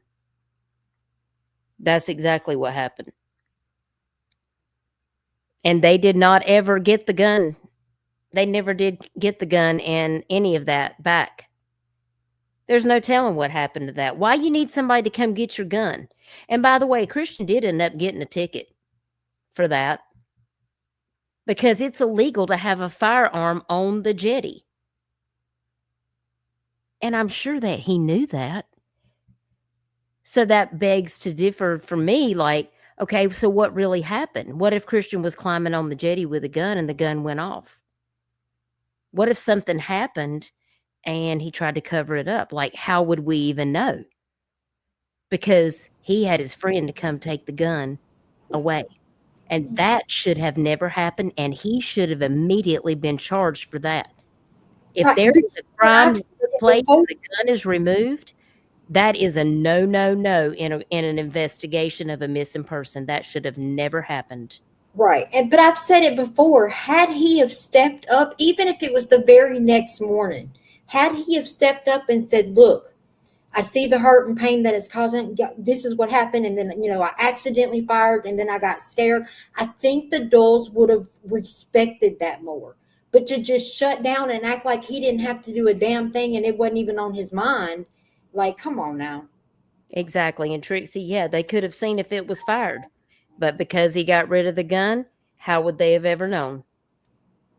And by the way, law enforcement and DNR, they didn't come to the scene. They brought Christian Holden. Christian Holden got examined by the ambulance, and then his girlfriend picked him up and he left the scene. Law enforcement wasn't even there. So if a crime had really been committed, nobody was even there to document it. Kristen and Tyler did duck hunt in the jetty. Well, not at the jetty, but in the waterway. There's a lot of little areas back in the waterway area. Him and Aiden had been out there before. Him and a couple of other friends. I think him and Reed and Brian had been out to a couple of other places. But as far as like at the jetty, I think one time Aiden said that Tyler wanted to go out there, but Aiden was like, this is not a good idea. Because it's dangerous. And the reason you can't have a gun out near the jetty is because this is where big cargo ships and boaters are coming in and out of the ocean, and somebody could get hurt. So it's not a place for hunting. And his daddy always told him to never go out there and do that. But there's lots of little places back in the waterway with these little inlets, that have like seagrass and stuff where you can, set up a little small duck blind and be able to get ducks. And you know what the interesting part is I've lived here for over 25 years and I rarely see ducks out at the jetty area. I didn't even know that was a thing. Yeah. It's a sad situation for sure. So here in this video, we're just riding back up through the jetty the way that we came. So we're passing sailboats, and this is the way back to my house. They're taking me back home, you know, because Shay and I both live on the waterway. So that's pretty much what this ride is right here. Is we're just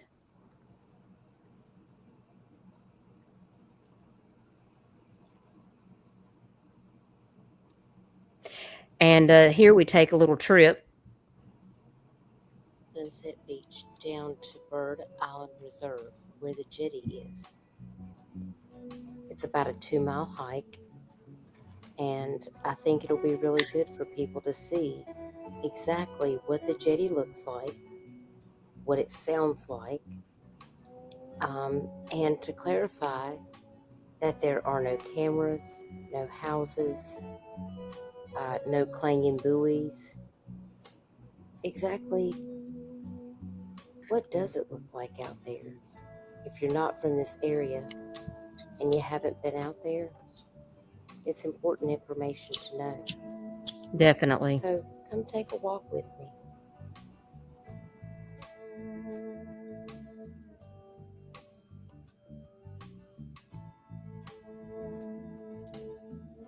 It's beautiful, but scary at the same time.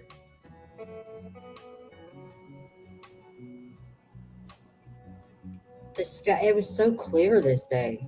Goodness.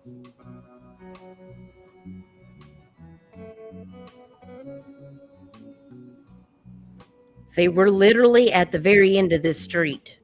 Wait a sec. Is this ain't the same area where the hotel is it, Dutchess? Where the tower was? I know. Okay, I see it now. Mm-mm.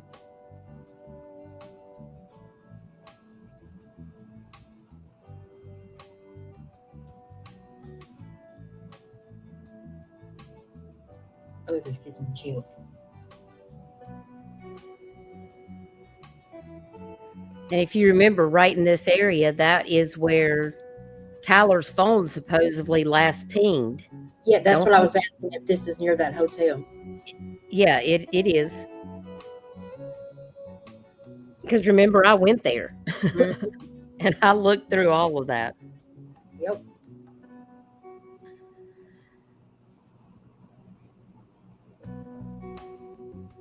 It blows my mind that there was some people out there and nobody can verify that they saw Tyler go in that water. Yep, look how far away the jetty is right there. Sunset Beach. And you can see the tide is low. There's a lot of beach out here right now. Got a couple bikers. And by the way, you cannot have electric bikes out on Sunset Beach or scooters, and they'll make you leave. Ask Shay. Yeah, that's what I was just about to say. Just ask Shay and her husband. Because they got told they couldn't do it. But if y'all think this is crazy on the video of how close it really is, wait till y'all see this Life 360.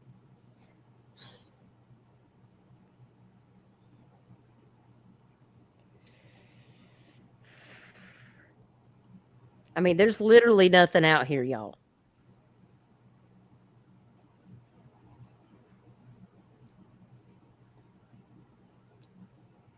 I mean, it is a long walk. I would probably go about as far. I wouldn't even go to where the wave is. My big toe, if I can't see it, then I'm not going no further. Look how far away the jetty is. I mean, did y'all see? Y'all couldn't even see the jetty. I mean, look, you can barely see it at the very end. We're talking about like 2.5 miles of walking. Look at the wind blowing the sand. I'm telling you, it's a track. If you walk that every single day, you'll be in the best shape of your life. I promise you. Yes, they did check the hotel security cameras. Nothing, Danielle. Yeah. Because I asked them. They said, yeah, law enforcement's already contacted us. Because the North Carolina DNR, which that guy was very nice and was very helpful to Shay. I look at that and all I see is a bunch of sharks. They're out there. I know. I've seen them tower cam things that you guys had. I'd never seen those before either. And you got to watch out for those man of wars and jellyfish too. They'll get you. Oh, yeah. No, see, no. If it's not a swimming pool, I'm not going in it. And let me tell you, I edited a lot of this out just trying to walk there because it takes forever. Okay, so we're getting closer. That was a long walk. That was a long. This is the jetty. Yeah, there's the jetty. Bird Island Reserve right here. Now, let me just add, Bird Island Reserve, if you guys ever go out there, watch out for the men in the banana hammocks. Because there's literally these old dudes that they hang out there in their banana hammocks. I am not exaggerating. Y'all can laugh in the chat if you want to. There's like 30 of them, and they literally go out there and nude sunbathe on Bird Island. Are you serious?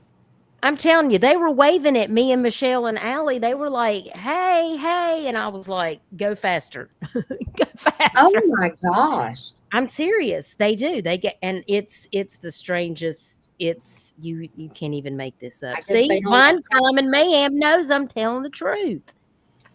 That is crazy. That's where people party it up all summer long. You will see the craziest stuff out there. And so I just don't go. Be mindful. Y'all come down here, want to check this jetty out. If you see some strange men in a banana hammock, just go the other way, because if you go missing, I don't want to have to make a missing flyer. I'm just saying.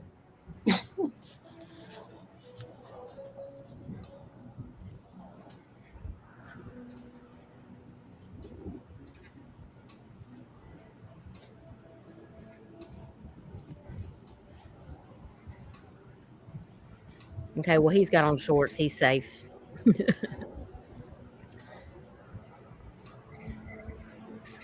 But look how big those rocks are, y'all. That's what the jetty is made of.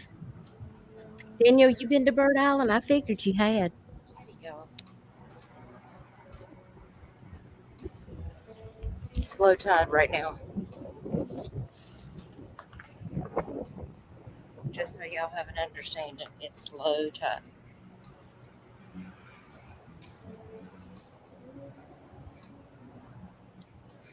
Now see this to the right, where this island is, that is the intercoastal waterway on the right, and the left is the Atlantic Ocean. The water sits on up here.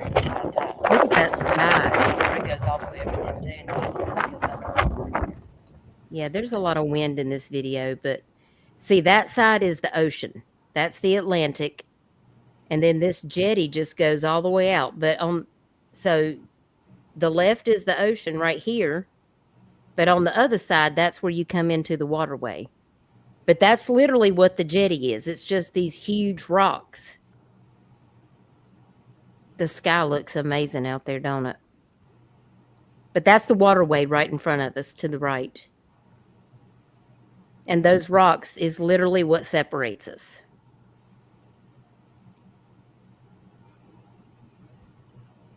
And trust me, I've walked all over Bird Island. I have been through the dunes. I have looked through all of that for Tyler. Trixie says, I don't go near the water, so I'm safe. Wine, Crime, and Mayhem says, back in the day, it was a lot of fun out there, but then I start to get a little free-spirited and I quit going. Uh-oh. Trixie, me and you are on the same page, because I don't know. The ocean is, no. I'm not, no. I can't do it.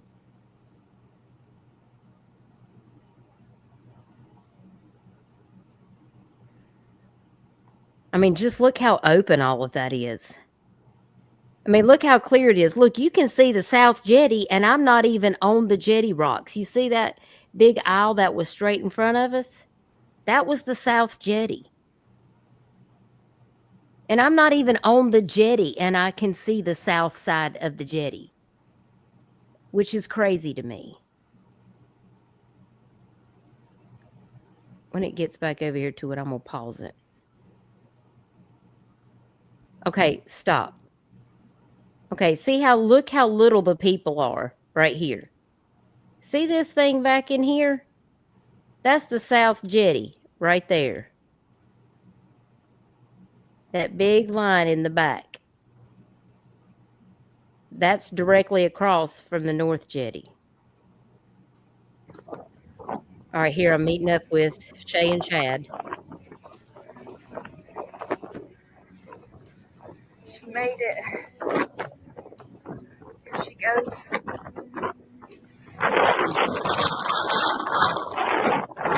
Y'all listen to me. That's a long walk.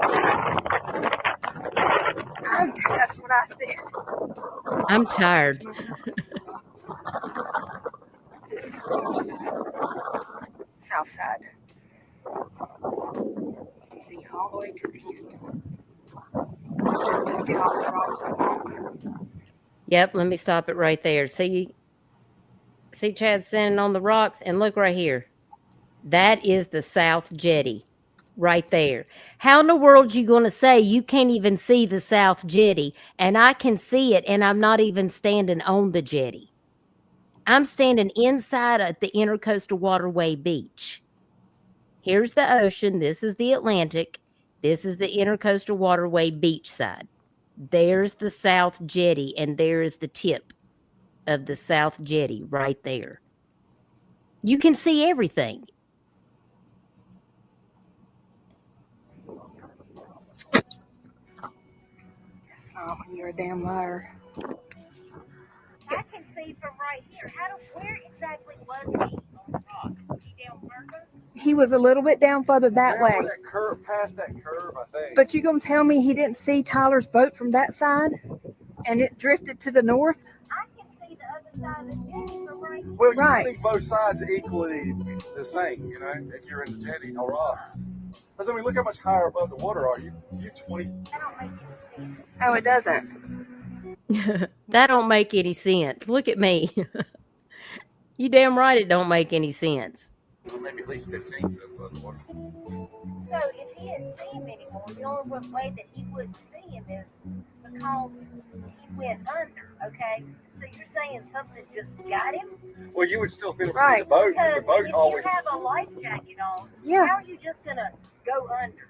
Right, and the boat was drifting this way, so he had to have seen the boat. They got the boat right out there. So again, this is the North Jetty to my left here, and you can see the beach. It is low tide, and here to the right, that is the South Jetty, and there is a clear view all the way to the end. Nothing obstructing the view. I hope this helps, guys. Leave me a comment and let me know.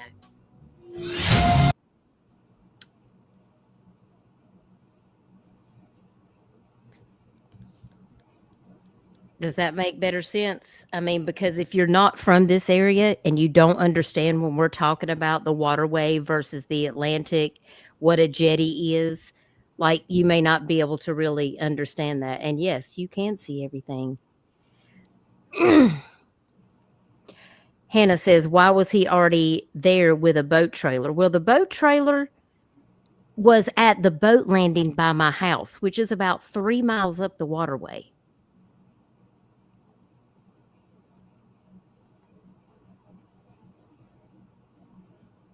So I'm not sure exactly what your question is pertaining to. Are you talking about Tyler or are you talking about TJ Brown? And listen, the whole rabbit hole we went down about the TJ Brown, because he lives out in Loris, and for him to get there that fast, you know good and damn well that it takes 40 minutes from out there in Loris to get all the way down here, get your boat in the water at the boat ramp, and then ride all the way out there and stop at all those points where you got to slow for the wake zones. There is like 10 wake zones that you have to slow down for, or you will get a ticket. So there is no way he could have made it in 15, 20 minutes to get out there and pick up those waders and gun unless he was already on the water. Right. in my opinion. And that's very true. The math ain't mathing for me. I mean, because I know exactly how far it is from Miss Linda's house all the way to my house. And if you're pulling a boat trailer and then you got to put your boat in the water and then you got to go through all of the wake zones just to get out there. Me and Shay and Chad on the jet skis just to go down the waterway and stopping for all the wake zones. I mean, it took us almost 45 minutes to get out to the jetty. That's how long it takes you to go through all of those wake zones. 45 minutes on the water. We're not talking about just 40 miles from Loris to the boat landing. We're talking about just on the water. 45 plus 45. Do the math. How do you get 20 minutes in there? You know why? Because he was already on the water. He was already local. He didn't drive all the way from his house. He was already nearby. In my opinion. In my investigative opinion.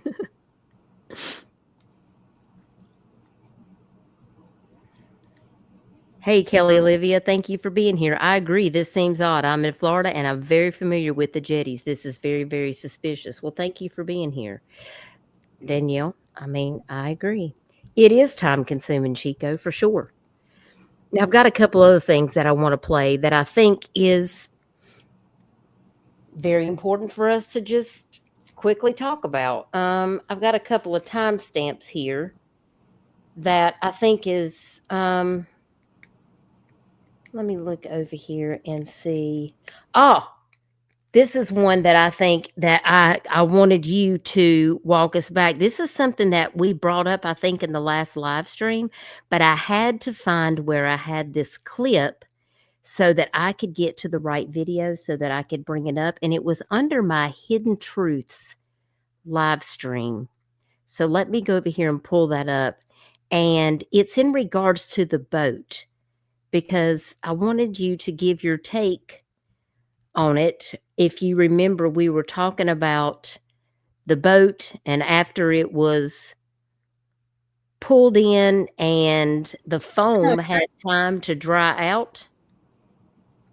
So wait, what did you say? The foam, you know, on the boat. Oh, yeah. And what was seen. And so I need to pull that up because I want to get to the timestamp where we talk about it.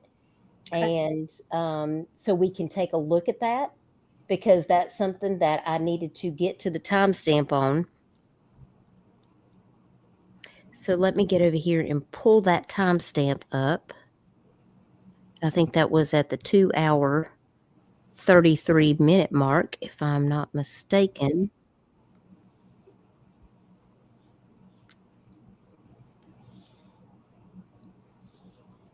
So let me get over here to it. Are we talking about after it had already been pulled out and stored, or are we talking about? Yeah, when it dried out. Remember, we were talking about the footprint and the handprint? Yep. Yeah, that part. Here we go. Okay. To give you guys some backstory, so the boat was taken and stored, and I had seen the boat when it was in the water and felt like that I had seen a substance on the hand, basically I felt like it was blood. So I'd asked Shay if we could have somebody go out and look at the boat, and I did, and she allowed it, and they took a lot of pictures, and this blew my mind. Yeah, for sure. Okay. All right, I'm going to make this big again. Please show the handprint and the footprint again. Hey, Carl. What's good? Good to see you. Hey, Kay Kanuga. Good to see you. Hope you're good. All right, so this was, I still can't make sense of it. I can't either. To this day, this is the ones I can't even give a maybe it was this answer to. So I'm going to play this, and you stop me when you need to give your commentary, because this was a lot.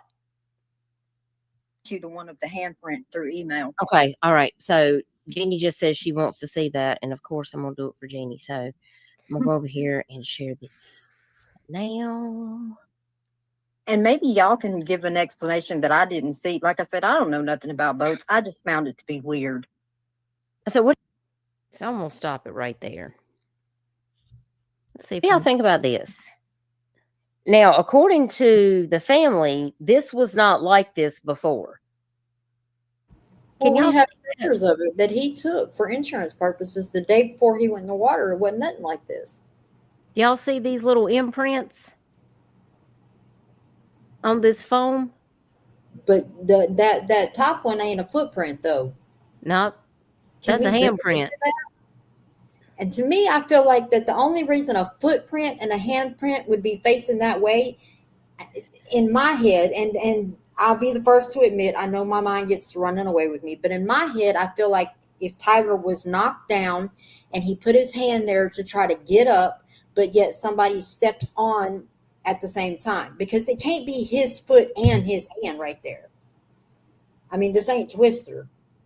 And listen, the foam had to dry out. But what the thing is, listen, he's been in the water before, but when it dries out, it's never left. This has never happened before.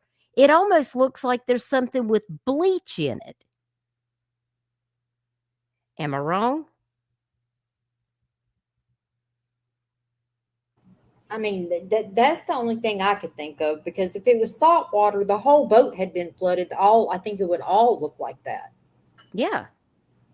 It was just very odd to me. And then we also questioned whether or not if somebody had sprayed the boat with luminol, would it actually leave a stain?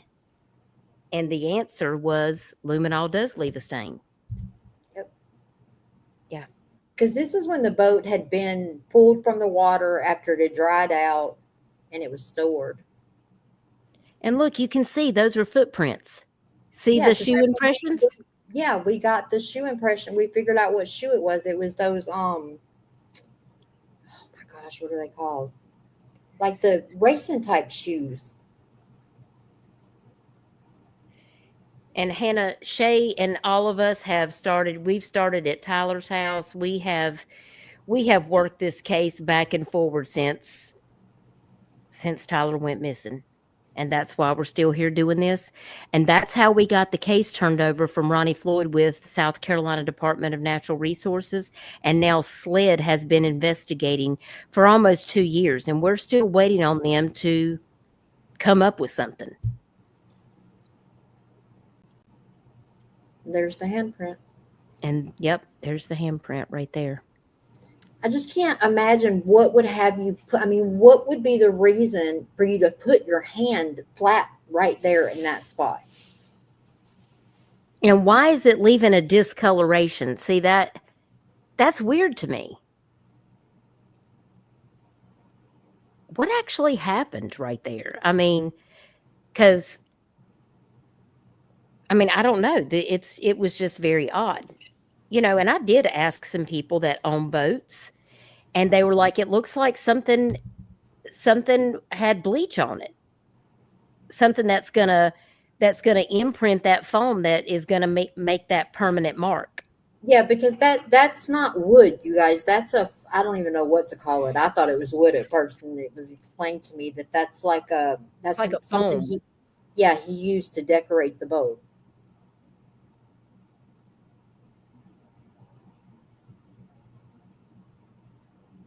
I mean, it's odd for sure. Yeah, to this day, I haven't been able to come up with an answer for that one.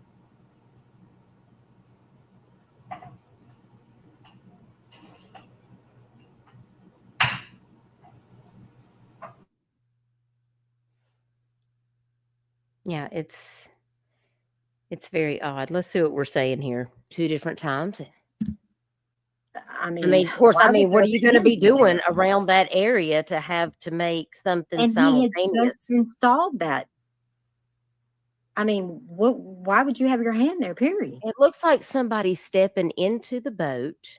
Like they're going to step on his hand. That's how I felt. But then you got... That That's what is, I'm I saying. mean, And I think that other little puddle yellow didn't make sense to me either. yeah, it's called fall teak boat flooring. And the same images that were sent to me, because I mean, of course, Shay had to give permission. So they were sent directly to Shay too. They wasn't just sent to me. The same exact images were sent to Shay from the same person. Yeah, and it's a EVA foam decking sheet that looks like teak, but it's faux teak. And it's typically made of a combination of PVC, which is polyvinyl chloride, and other materials engineered to mimic look, texture, and durability. Like it looks like real teak, but it's just a composite material that replicates the appearance and real feel of real teak wood. And it's used in boat flooring and seating applications. And it's durable, low maintenance, because real teak requires sanding, staining, sealing to maintain its appearance, protect it from weathering, whereas synthetic teak is highly resistant to UV rays, moisture, and other environmental elements, making it more durable and long-lasting. It's easy to clean.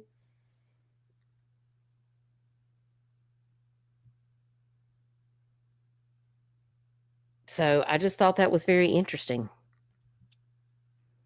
So I wanted to make sure that we did also, And then I guess you haven't seen the show this, because I thought that was, pretty significant. I didn't know if there was anything that you wanted to comment about this particular clip right here. I'm just, to this day, like I said, I can't give an answer for it. I've tried to think of everything that I could possibly think of.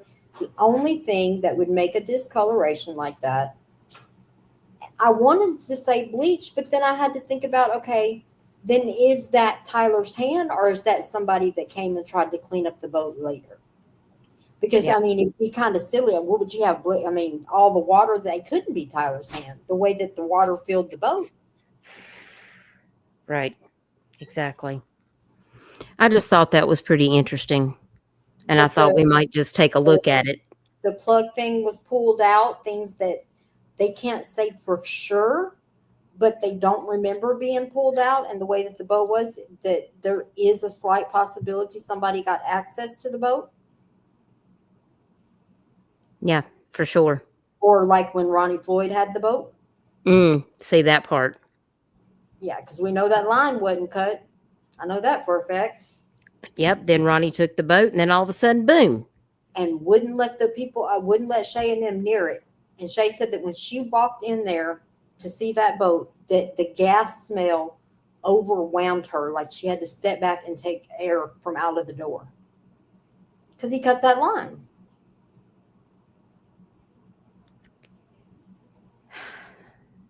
I hate this. My God, it makes me so irritated.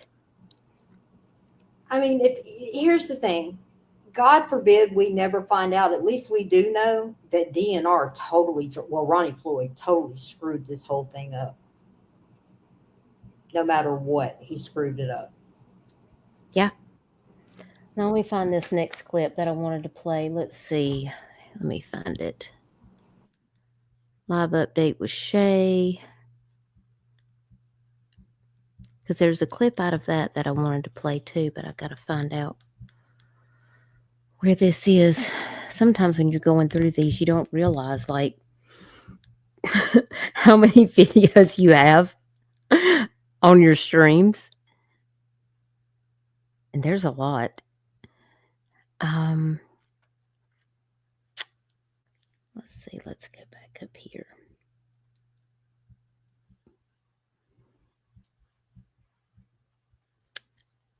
Let's see.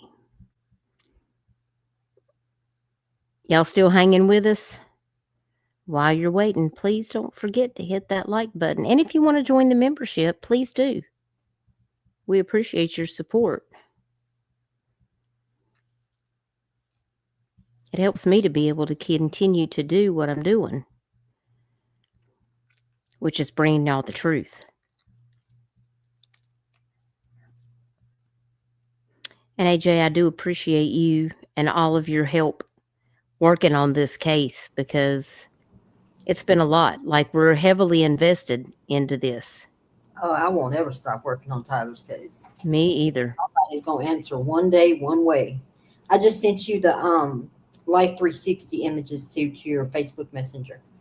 Okay, all right, let me go over here and get that.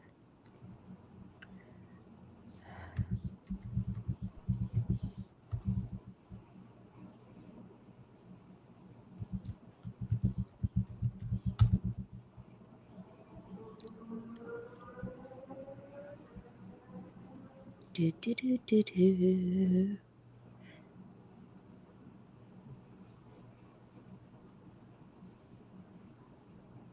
Okay. All right, let's see. Oh, I'll be able to go through all of them. Okay. All right, let me share my screen on that.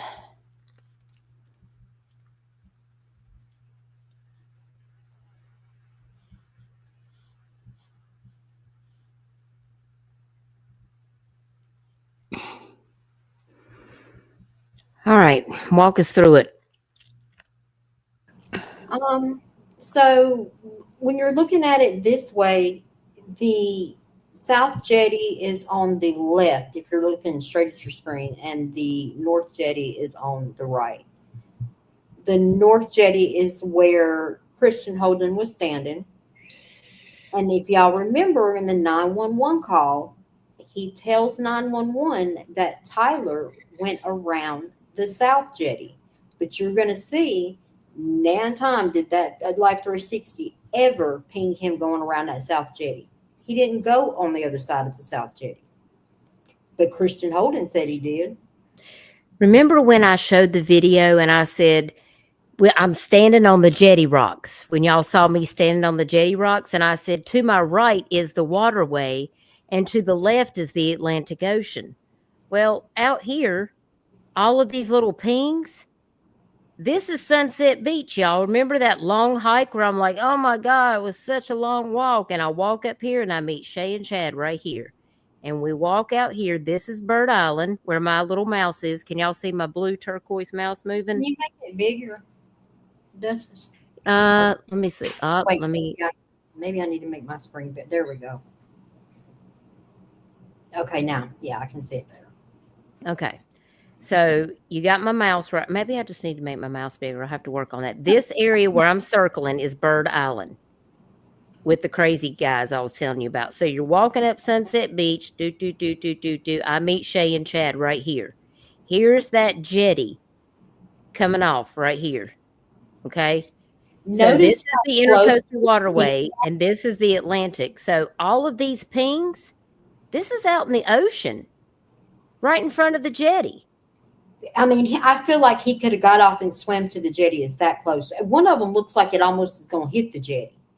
Yeah, right here. These two right here. I mean, it's about to run slap into the jetty. Right here. But the way that it pings, and like you'll see more images, it just looks like as if nobody's in the boat. I feel like the boat's just out there circling. And that's where the phone went down. So they say.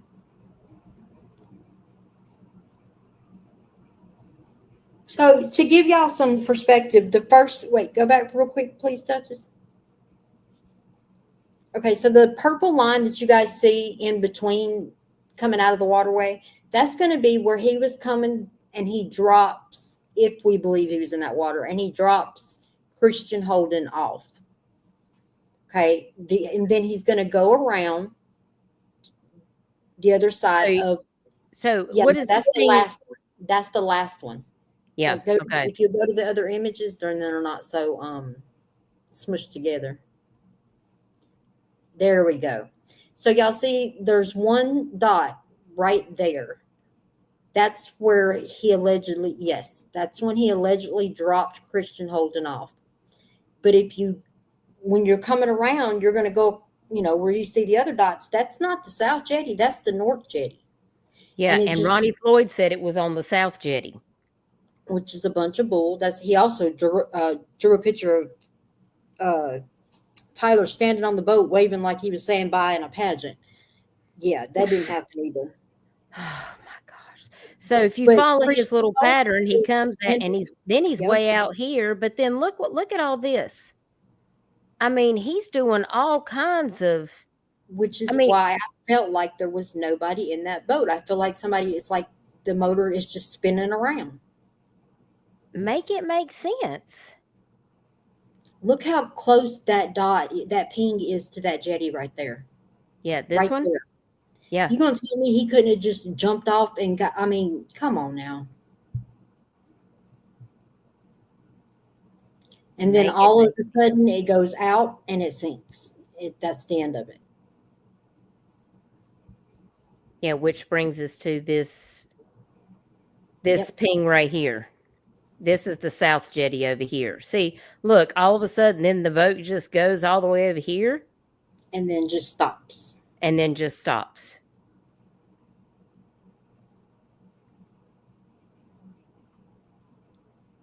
Yeah, none of that makes sense to me.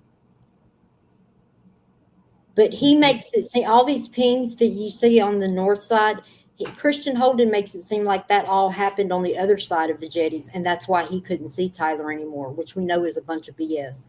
And let's not forget, Christian is right here. Yep. So you know good and well, I showed you the camera footage of where I was actually on the jetty. I wasn't even standing at one point on top of the rocks, and I could still see out into the ocean. How is it that he is standing on top of these rocks and he don't see none of this? I'm sorry, but what in the hell were you doing? The math ain't mathing for me. Tell me you lying without telling me you lying. That's why you don't want to talk to law enforcement. I mean, am I wrong? No, I don't think he ever thought that we would even analyze it like this. I don't know what put in his head that it would just be forgotten or let go. I mean, I don't know how he... Well, that was one of the reasons why I said I just have to wonder if there's an accident. Because if something happened, like his gun went off and accidentally hit Tyler, or like, you know, I mean, I have to play it from all angles. Like, trust me, I have laid in my bed at night and played through every possible scenario. Like, what if Lakeland wanted Tyler to disappear because she had just been caught cheating a week before Tyler went missing? I'm sorry, but I'm not big on coincidences. Can it happen? Yes, but do I necessarily believe that? It's a lot there's a lot going on in this short time span. And then him and Christian, I don't know where this thing came that him and Christian were friends, because they weren't. I've always said that I feel like that Tyler was taking Christian out there that day to let him know, like, to have a talk with him, like, hey, I know what's going on. Because it wasn't but maybe a week and a half, 2 weeks before this was the first time that you see. This is what I got for Christian right here. Yeah, Christian's number even show on Tyler's phone bill ever. Christian, you need to get you a wig for Halloween, because if you's a goddamn lie was a person, that could be you for Halloween right there. Because I don't believe nothing that's coming out of your mouth.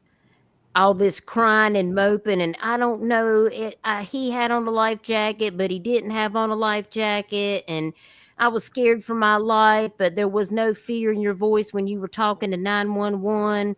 And he was on the rocks. What did he have to be scared of? Stop it. The whole thing trips me. No, I think the one thing that really gets to me is the fact that they said that that Christian refuses to go to the hospital until they find his friend. And less than 3 minutes later, Christian gets out of that ambulance, gets in that car with his girlfriend, and leaves the scene. That's right. Law enforcement never showed up, never took the gun. And that's another thing is then you have this onslaught of people that's going out here to search for Tyler. And, you got what's his face, the to-be doctor. that's out here searching and saying, oh, well, I found Tyler's ducks and all of this, which really weren't Tyler's ducks.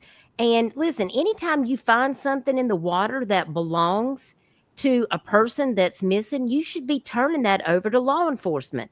Do you think DNR asked them to turn it over? Hell No, no. I don't think that boy found any of Tyler's ducks. Well, Brian said none of them were his. That's what I'm Because saying. all of Tyler's ducks have his name on the bottom, and none of those ducks had Tyler's name on the bottom. I think he was for the attention. You talking about Josh? Yes, Josh Johnson. Mm-hmm. These people. Because he had us all thinking that his mama and everybody came on saying that something about he's paying with his own money or something. But I'm not going to go too deep into that because I hear that lady passed, and I don't any kid to lose their mom. That's sad. Of course, we never want to wish bad on anybody. Yeah. But that doesn't take away from the fact that he had people searching up in the Cape Fear River. Do I think Tyler's up in the Cape Fear River? Hell no. Absolutely not. You're right. Because once again, I don't even know if Tyler was in the water. That part.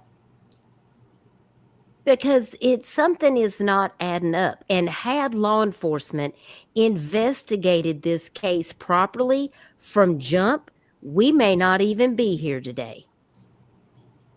We may not even be in this position. But they messed up. They messed up, and that's just the way it is. Okay, so now I've got the Hidden Truth live. Let me pull this up. Okay, and I got to get over here to find the timestamp that I wanted you to hear. Oh, no, that was the one we just did.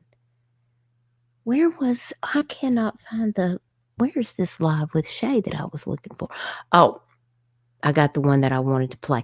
Now, the last thing that we're going to close out with tonight, another little piece of tea that you guys need to listen to. This is something that Shay sent me, and let me read the text that Shay sent me because she wanted me to tell y'all.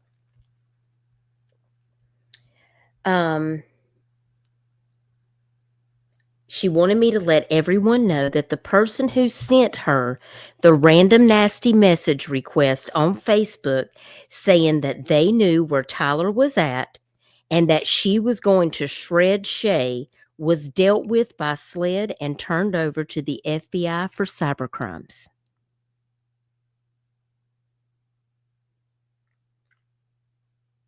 So I wanted you guys to know that. Shay asked me to pass that along to you guys and that she appreciates everyone that comes over to listen to this information because Shay knows everything that we're sharing. People better leave Shay alone. I'm dead serious. People better leave Shay alone before I forget who I'm trying to become and be the old me, and it gets real devious real fast. I know. These people need serious help, y'all. Going after this family. And Mama Linda are off limits. You come after me all you want. I don't care. Leave them alone. Hey, Dragon. It's good to see you, love. I hope you're doing good. Now, I have one last thing that we're going to play, and then I'm going to let you guys go for the night. This is a call that Shay sent me and said that I could play. And this is a call between Miss Linda and Ronnie Floyd. And I'm going to play that. And if you got your notepads and your pens and your tinfoil hats, we're going to jump right into it. Wait a second. Dutchess, I'm going to log off. You already know how I am about this recording. And it's going to get to me. I love you all. Thank y'all. Dutchess, we can plan another part, but okay. I be wanting to choke the hell out this man the way that this woman begged and cried like she wasn't even. No. Thank you for being here. Thank you, Dutchess. Let's plan another part. Absolutely. Phone records. Just get in touch with me. We'll do the phone records. We'll go over some more information. Just get in touch with me, and we'll plan it for this coming week if you're free. All righty. Sounds good. Thank you, AJ. Y'all show AJ some love in the chat. We appreciate her being here. She has been amazing in this case and has done so much for the Doyle family.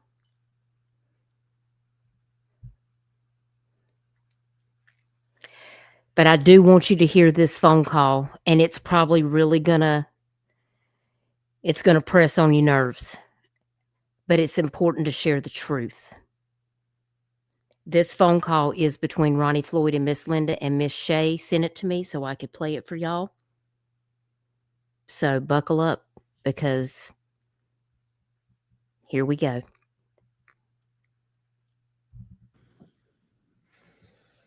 Hello.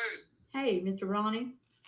Hey. This is Linda. I'm sorry. I was right in the middle of the bank trying to deal with a debit card issue. But I'm sorry it took me a while to call you back.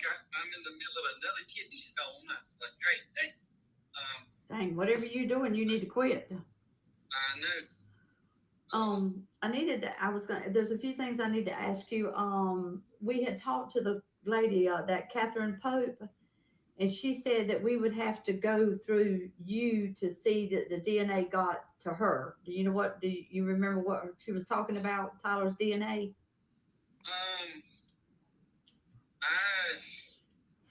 Can y'all hear it okay? Put a 1 in the chat if you guys can hear this audio.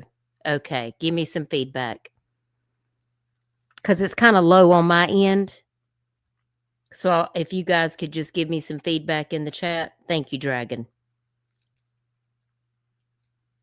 Thank you, Nonsense. Good to see you back. Hey, Chico. All right.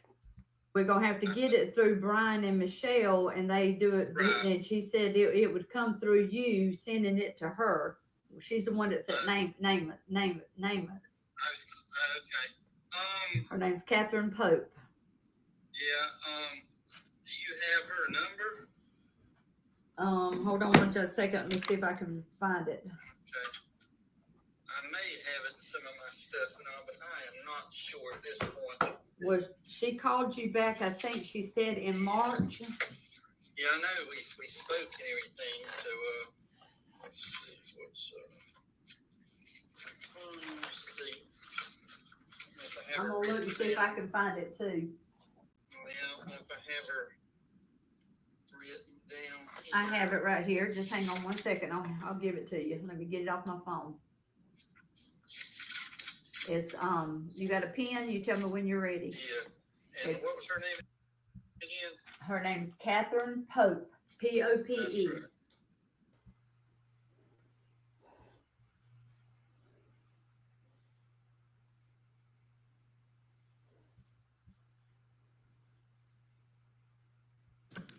Right. Okay. Her number's All right, go ahead. her number's Okay. that to her. 9357. Mm-hmm. All right. Now, so the DNA y'all have, what is it, just hair or something like that? I don't know. She said for you to call her. She'd tell you what she needed, and she was going to get that. She needed off of both parents. Okay. All right.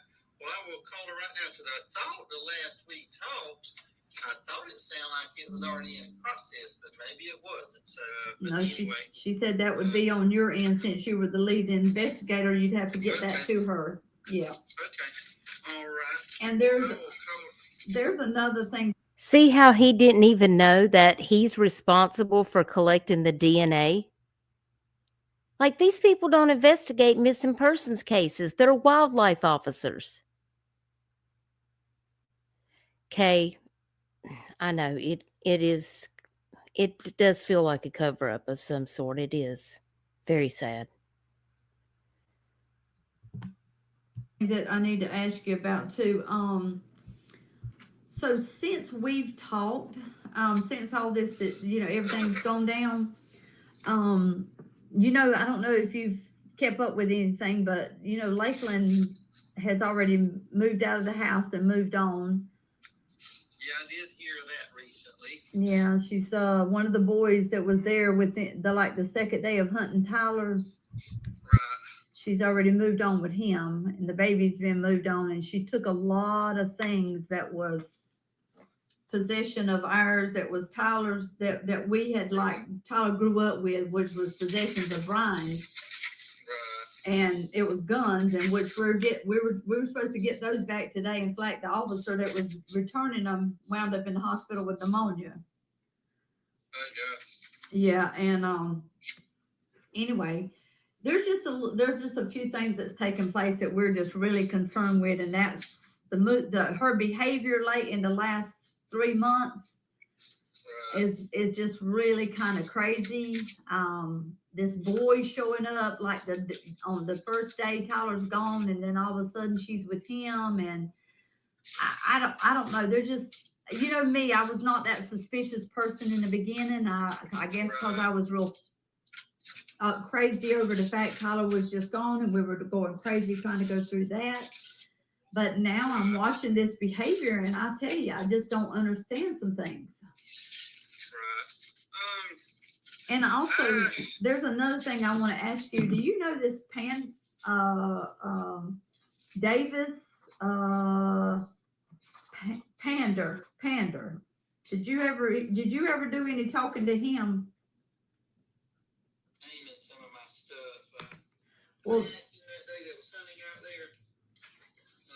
well, this dude. Now listen to this. You know how y'all said that the water was really crazy bad, right? Okay, this dude, he's the last one supposedly. Now, I mean, I think you asked Lakeland for the phone records, which she never gave you. Am I correct? No, she gave them to me. She screenshotted you what? The last few things. She never gave you the official records, right? I don't think it was the official. No, she just I guess she had to print out. She screenshotted you the last few numbers that was called on Tyler's phone. That's all she gave you, I'm pretty sure. But she did it kind of during the time frame that he went missing that day. That's right. It was the last few calls that he received that day. I think that's all you received. Well, this Davis Pander, he sparked a little craziness in our head lately. He's saying that he was the last one to call Tyler. And he said that he told that he's in a flipping kayak out there duck hunting.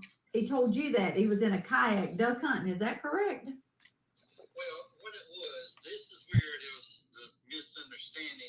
Lakeland was like, why the devil didn't he go try to save Tyler if he was out there? Well, when I talked to him, he came in from North Carolina. There's a place over there, a little impoundment area and stuff off the ICW right near the North Carolina line. Well, he had permission to go through there, and he launched his kayak, paddled probably across the ICW's hunting in that little pond area. So he's in a kayak. He cannot, he's not traveling anywhere fast to rescue anybody. So when he called Tyler that day, hey, how you doing? He must have called him right there at the last when Tyler was desperate. And he told me, he said, I'll be honest, I don't know if I hung up on him or he hung up on me, but he said, let's see, I actually have the notes right here. He said, I called Tyler to see what he was doing with hunting. And Tyler said, I'm sinking, call Coast Guard. He said the whole phone call on him lasts like 18 seconds on his phone. And I think that was the same thing on Tyler's phone. And I think, if I recall right, too, that one of the last things Tyler says, I've got to do something. I've got to go.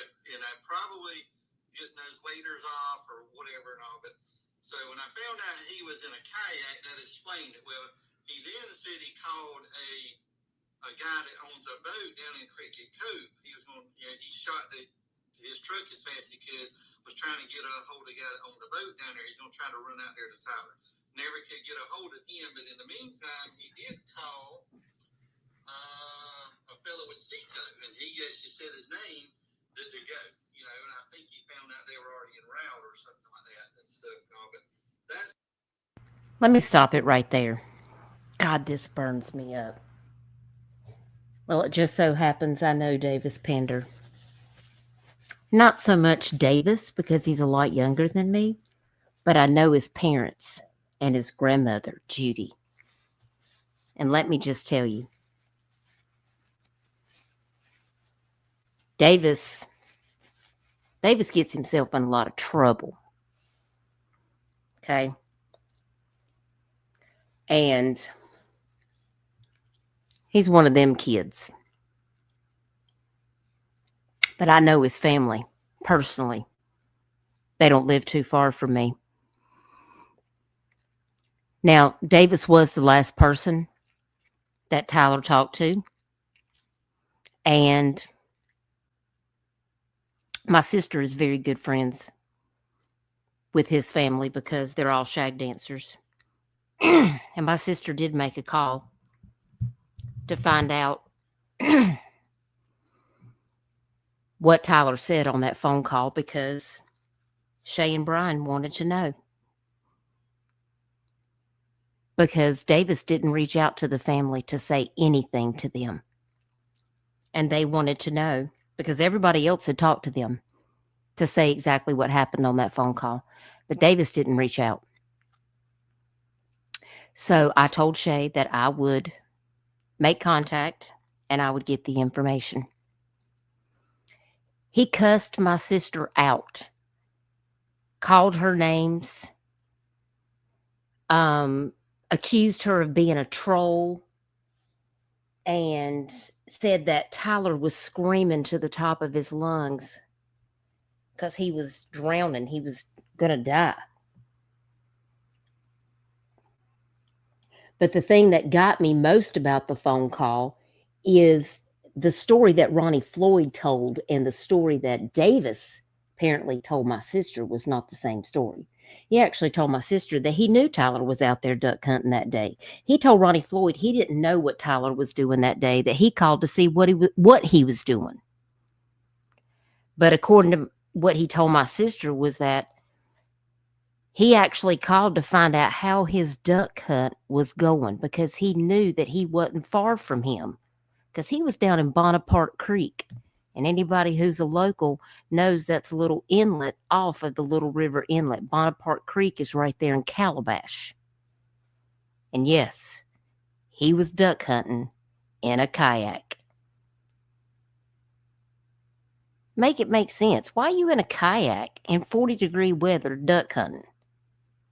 I can't answer these questions. And Cricket Cove?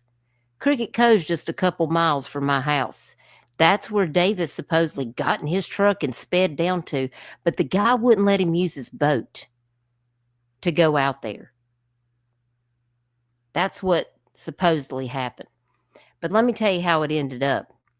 My sister called his family and told him how Davis treated her on the phone when she was just trying to help the Doyle family. And Davis had to call back and apologize to her for the way he spoke to her. And he goes, "Oh, I didn't realize this was you."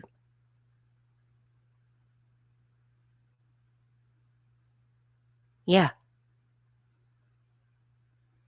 And he said some things that I can't even say on this live stream to my family. All because she wanted to get the information to Tyler's aunt about what Tyler might have said on that phone call in case it was something that they needed to know.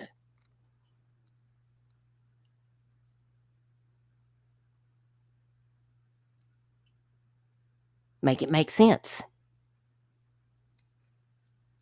His family must have had to come to Jesus with him. But you know what's interesting? Haven't heard nor seen hide nor hair Davis Pandur. Nope. He never came, never spoke to the family, didn't come to the vigil. He never reached out to Tyler's daddy to offer condolences, or could he do anything? Could he come and help search? Now, according to Davis, he lost his job working at some place up in North Carolina, out on the docks. He lost his job because he was out there looking for Tyler. But the funny thing is none of us ever saw him out there looking for Tyler on the water. And there was a ton of people that were out here every single day. I'm talking 20, 30, 40 boats a day. People in this community taking time off of their jobs to take their boats and put it in the water to go out there and look for him. Nobody saw Davis Pandur. Isn't that funny? So I just wanted to make sure that that was clarified.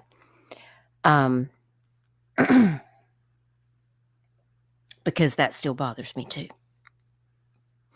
Kay Kanuga says, I was thinking earlier, imagine all the lives and crimes that just slipped through the cracks due to the very people that could do something. Where's the flipping news or media other than Dutchess and company? That's a good question, Kay. Sometimes the news only reports on what they want to report on, and even when they do report on it, they don't give you a lot of information, and sometimes they don't even give you all the facts. They give you their spin on it, and sometimes that doesn't even contain the facts. And that's coming from an actual news outlet, which is kind of scary. Let's continue on this phone call. That's what he told me. So that's where a little bit of misunderstanding. Why didn't he try to go help Tyler and stuff? No, he was out there in a boat, but he was in a kayak, and that's why he was in no way to respond or anything like that. Yeah, well, there's a girl that we know, and she is friends with his parents, and I guess he was telling them that was all a made up story, that he wasn't even out there, that he was at home. And that was me, because originally that's what he told my sister when he thought she was a troll, that he wasn't even out there that day. But then after he realized, when his family told him who my sister was, then he did call my sister back, and he did tell her that he was out there. But why would he tell her that he wasn't? That person that she's talking about is me. That's what threw us off. I mean, like he said, that whole story with the kayak was a made up story. So that's what they said. That's what he's told that was all a made up story. That's why there's some crazy things that are going on that just kind of threw us off. I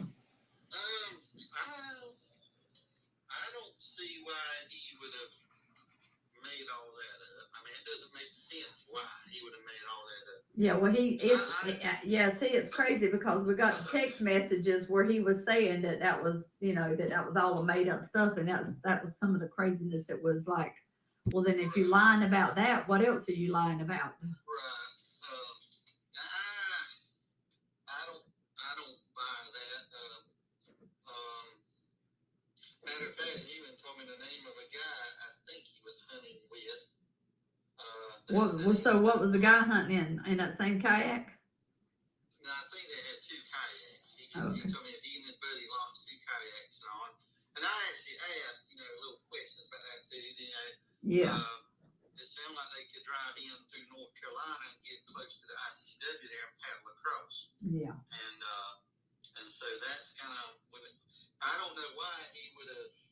I mean, he knew about a captain in Cricket Cove. He said he called Chris Owens with Cito. I just don't know that I see. Chris Owens? What did you say his name was? He called Chris? Chris Owens with Cito. Okay. So I just don't see why that would be made up. Okay. Well, there's just I tell you what, that I feel like I would feel better about if I knew there was some interaction going on with Lakeland and this boy prior to this going on with Tyler. And I guess the only way we would know that is if the phone records proved that this boy was contacting Lakeland prior to this. Because I mean, you know me, I was never one of them that done no suspicion stuff in the front, and you'll be the first one to say that because I never did. But this behavior that's going on right now is just mind blowing to me. I mean, mind blowing. Well, and if you don't, if nothing else, if you had Tyler's phone records, I don't know. I mean, listen, she's getting rid of everything that Tyler had, or she thought she was until the law stopped her. His clothes, his shoes, even his duck mount. She's took the duck mounts off the walls and everything. Right. Well, I know for a lot of people, that's strange and everything too. But I would look at her age too, and brand new mom and everything else, all the emotions and everything. I don't know. I don't know if there's a right or wrong way to. Ronnie, quit that mess. Quit making excuses that she don't know any better. She got a damn baby. If she can lay down and have a baby and be married, she's old enough to know better than to act like this. Quit making excuses.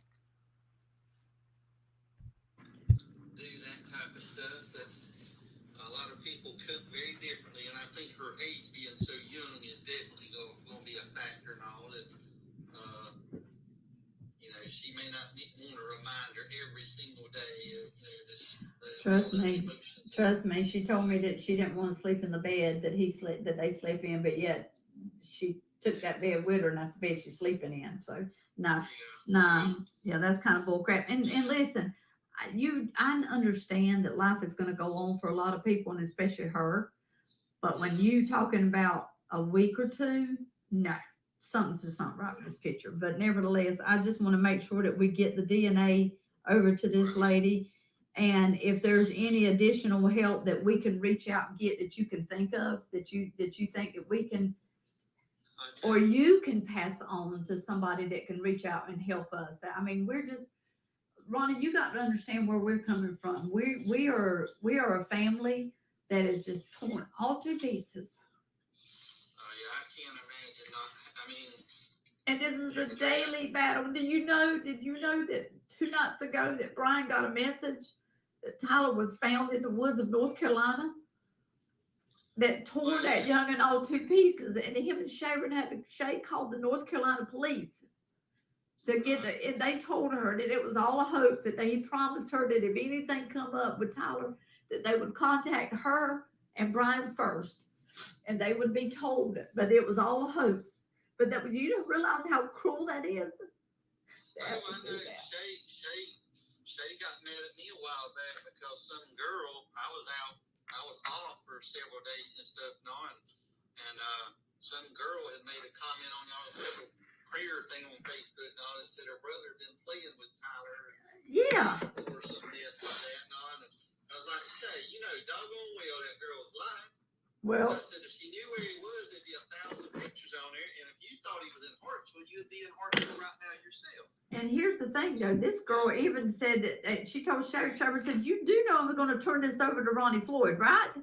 She's like, yeah, it's fine. I'm okay with that. Yeah, I'm not lying. This is truth. Well, she was scared to death when I actually talked to her fiance, I think, but I think she was terrified and stuff. And I did politely no. I said, this is not funny. You know, this is not something you just throw out there and walk off. You know, you can't expect to do something like that. That was just flat out cruel. I said to say something like that and all, but that's where I'd say with y'all, you know, y'all don't need to listen to anything unless it comes through law enforcement or something like that, because like I said, there are some cruel people out there. I've talked to some of the nuts in relation to this thing that saw stuff and swear by it, and you know they're a private investigator on in their dreams and stuff like that and all, and just people trying to get famous for anything, any reason or whatever, and try to poke their nose in something. And yeah, and you know, since the week today, I think it was like the day a week before the last day you went out, you and Mr. Glennie went out. The car that Tyler had that had bought Lakeland from a wreck, it's gone. We have no idea where it is, and it's in his name. It ain't even in her name, and we don't even know where that car is at. That car is vanished, and she went and got her Cherokee a Jeep Cherokee, and that car she doesn't include where that car could possibly be.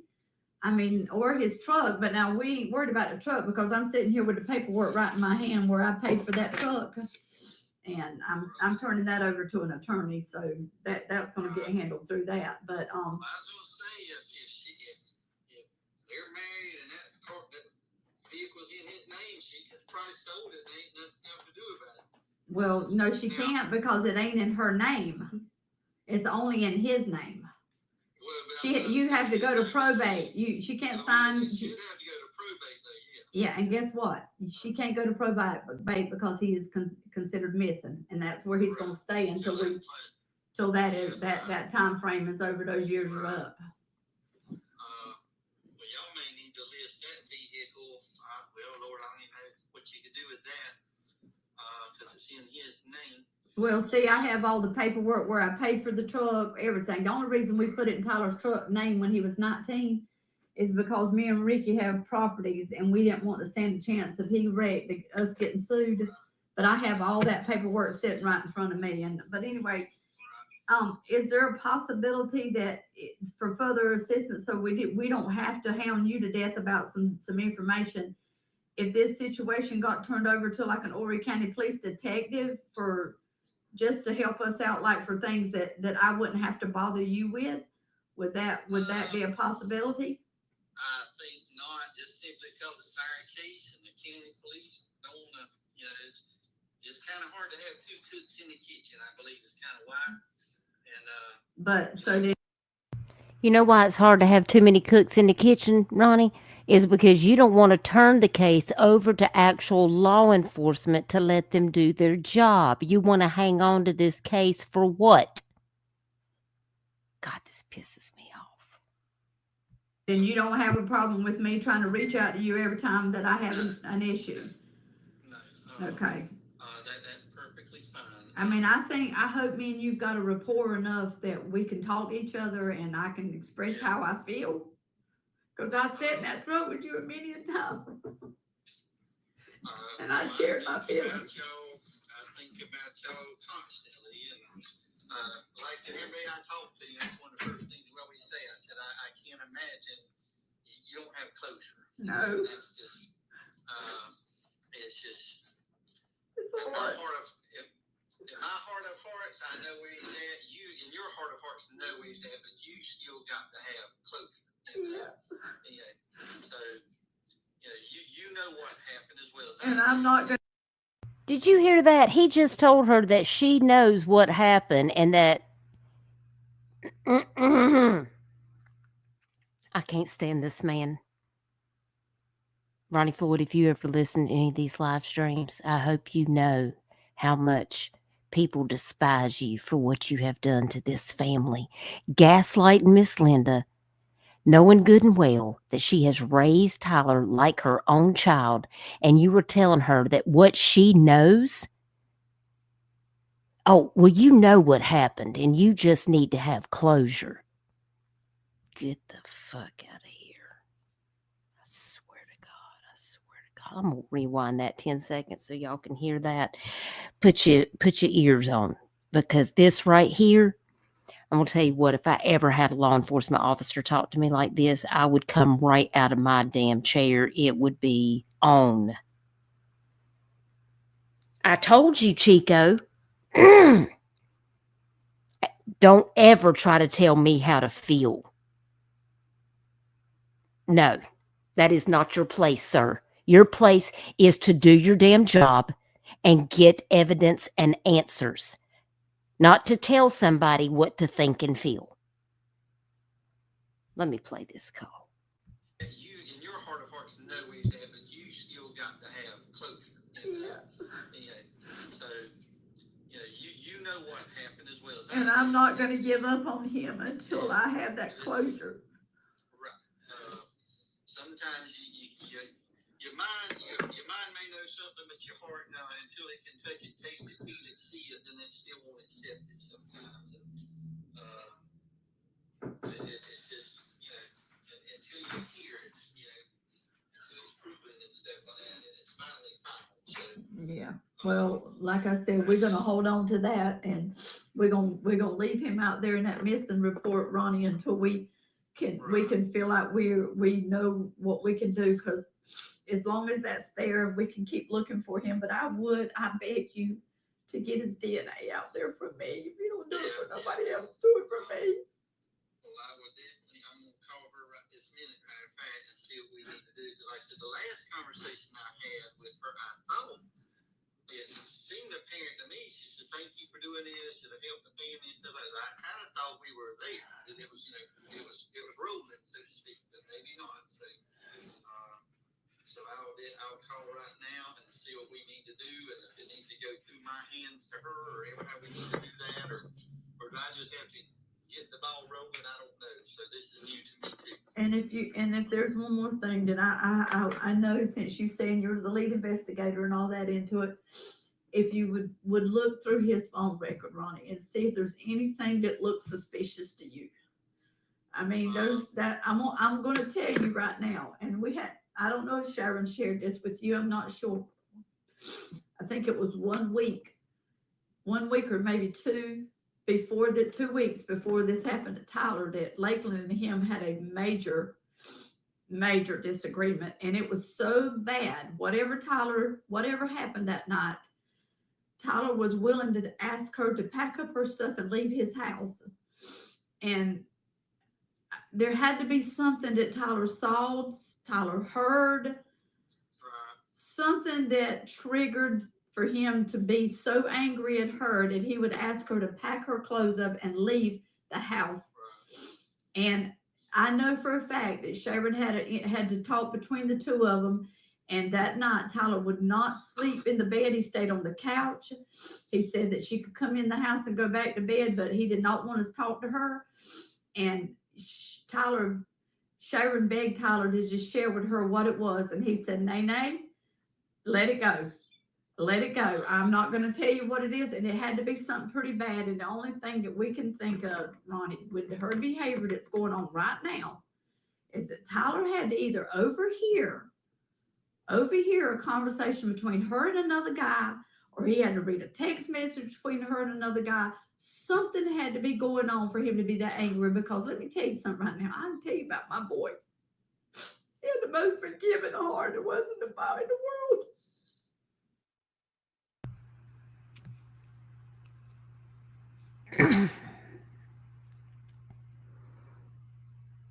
This phone call is so difficult to play because it makes me so angry.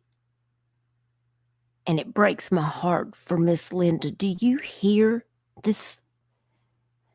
Y'all, Miss Linda is the sweetest woman in the world.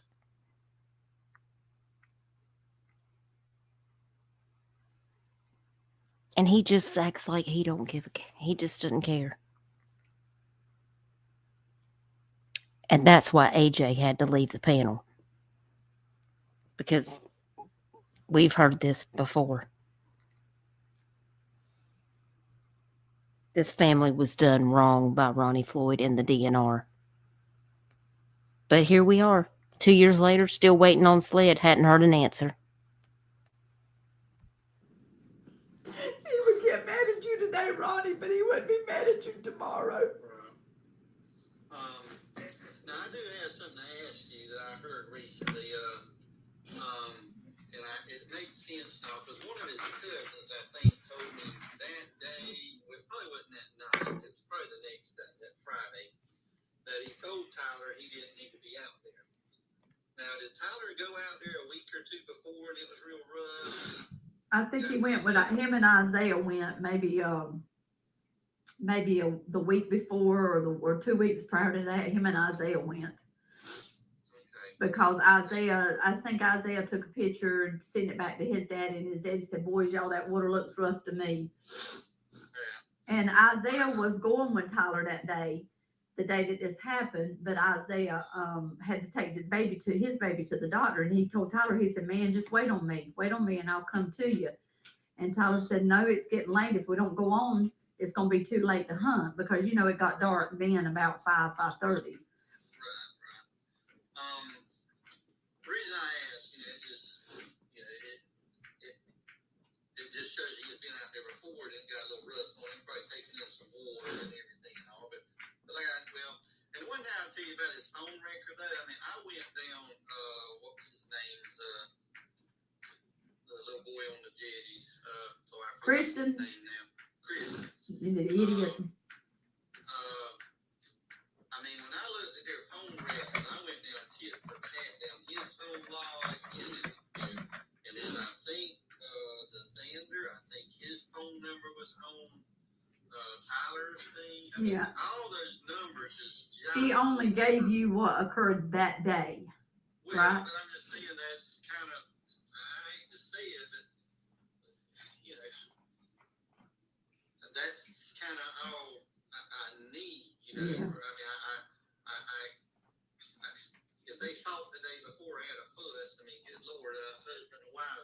all the time, but that still doesn't, Right. I don't know that I don't have enough to go ask somebody, hey, I need your phone record for last month, or anything like that. But when I went down that entire, it was like 3 or 4 or 5 different people's phone numbers, verifying which number was which number and how long the phone calls lasted. And just everything. And every time I'm on the scene of an accident, that's the type of phone calls I get, just like your grandson was making. There's real fast phone calls like, hey man, I need this, I'm in trouble, can you do this? And just back and forth, people calling you, inquiring what's going on and stuff like that. And all of a sudden, everything looked to be just everything. I'll be at the scene of an accident sometimes in 1 or 2 hours and have 30 or 40 phone calls. Yeah. And I'm making phone calls, people are calling me back, trying to connect dots and make things happen. And just, everything looked just like what. Well, I think what we looked back was on those phone records that she handed you. Something didn't look right. It looked like that the number, the names are all centered. It was like it had been cut and screenshotted, is what I'm saying. Yeah, when Shay said this, I don't even have the deal where you could go on a computer printout and cut out stuff like that. And I don't even know how you could do that. I think Shay was just saying it's a little different format and stuff. You can do it. You can do what they call modification of it. You can screen it, you can cut it and slice it. You can very easily. I still looked at the phone numbers and to the other numbers, type thing. And we're going to go over the phone records on part 3 so that you can see exactly what we're talking about, what Miss Linda is telling him about the splicing and cutting, because he would not get the actual phone records like the legal way, which is what law enforcement does, y'all. They can get the digital forensics. But Ronnie Floyd don't know nothing about digital forensics, y'all. He literally had Christian Holden send him his phone records, and Christian Holden typed up his own phone records, and they were misspelled. And he took that for what it was worth. He cut and pasted a phone record together, and Ronnie Floyd used that as evidence instead of actually getting authentic digital forensics straight from the phone company. But don't worry, because we got all the digital forensics ourselves. And we're going to show you the difference between actual digital forensics from the phone company versus what it looks like when somebody does a copy and paste and makes up their own phone records. So you're not going to want to miss part 3, because we're going to walk it back with these phone records, and we're going to show you exactly how real police work is done by people who are not even police. I hate to even say that. But sometimes you just got to do the work for people that don't want to do it. Some of them had the people's name in there. Like Tyler had called somebody and had their name in the phone, their name was on there, initials or whatever. And just everything that happened that day looked to be just like what it was. Just everything on the phone records. And we pinged his phone, and, everything looked to be just, and then again, I still go back to this too. If I wanted to disappear, well, here's the other thing I want you to think about. If Tyler had somebody want to kill him, he needed to disappear and fall off the face of the earth. And he needed to disappear. You don't think you or his wife or somebody wouldn't know something's going on and somebody was after him?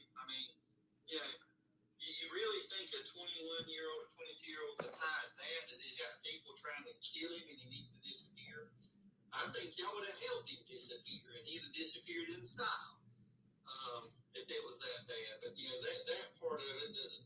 And the other thing is too, if I was trying to disappear, Little River Jetties would be the hardest place to disappear on the planet because you're too exposed. Just like that boat did just happen to pop up out there right at this minute. This happened, and it wasn't couldn't be calculated for. How do you disappear out there in the middle of the ocean, so to speak? You're nowhere close to land. So when you look back at Christian's phone records, he called several people before he ever called Coast Guard. That's kind of weird. Didn't you find that a little bit weird? Well, I'll tell you what, I can't remember what on his phone were, but he called, let's see, Tyler told him to call CETA, I think. So he was looking at the number to CETO, I think. But then I think Tyler also said call Coast Guard. I wish Tyler had said call 911 instantly, and we'll sort the rest out later. But Tyler was probably thinking, rationally trying to do it. He didn't think he was in a life-threatening situation, obviously. Coast Guard is who you're supposed to call. Not the county police, so to speak. So all that makes sense, but that little Christian was out there on the jetties, holding a shotgun on those slick rocks, trying to look up Coast Guard and find a number in his phone to call. And I think he called him a couple times and couldn't get through, and he said, the heck with it. Ronnie, I know you're not sitting here making excuses for Christian Holden about what you think he was doing. You weren't out there. You don't know what he was doing. Once again, we have law enforcement defending somebody. I cannot with this. I mean, Horry County, what in tarnation do we have going on here? Listen, I couldn't have explained it to you, which is why I'm playing you this phone call, because if you didn't hear it for yourself, how would you even believe any of this? When I come to these live streams, I come bringing the receipts. He finally called 911. So some of those numbers on there could be, Coast Guard stuff. But now after Christian got 911 called, and he called his friend, like I said, that had a boat, that came down there as quick as he could, that didn't even know Tyler, just said, hey, can you get here? And I think later on, Christian, once he got rescued, and he started calling family and whoever else, grandma, grandpa, whoever else too, and stuff and all that. I didn't see anything what I consider strange in any of the phone calls that I saw. All of it looked like somebody in a jam, and I need help, and very short, sweet phone calls. Hey, can you come? Or hey, or they don't answer, and then they call you back a minute or two later.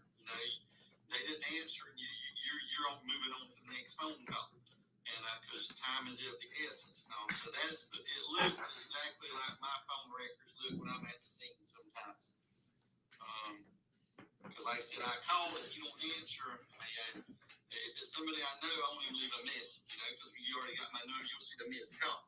So if you don't answer, I'm calling the next person that I might can help me and stuff. So that's what I saw. Well, if you could, as soon as possible, just get the DNA, and like I said, you can contact Brian. I don't know. I guess you'll have to get it from both parents, Brian and Michelle, and but I know Brian will meet you. Do whatever you got to do. He'll come to you. Whatever you got to do. He's willing to do it, because this youngin it's been rough on him, Ronnie. I ain't gonna lie to you. It's been horrible on Brian. I heard, about his struggles and all, and I said, this definitely ain't helping none and all, but this. What struggles? I heard, does he struggle with drinking or? Oh my God, Ronnie. Did y'all just pick up on that? I totally forgot that was in here. God, this pisses me off. Now he's going to talk about Tyler's daddy and demean him. The funny thing about it is, Brian don't drink. And he wants to say that Brian has been drinking. No, Brian don't drink. No, that's where you messed up, Ronnie. See, you put your foot in your mouth and start him hauling around, doing too much, and you really pissed Miss Linda and Shay off with that. I'm gonna tell you what.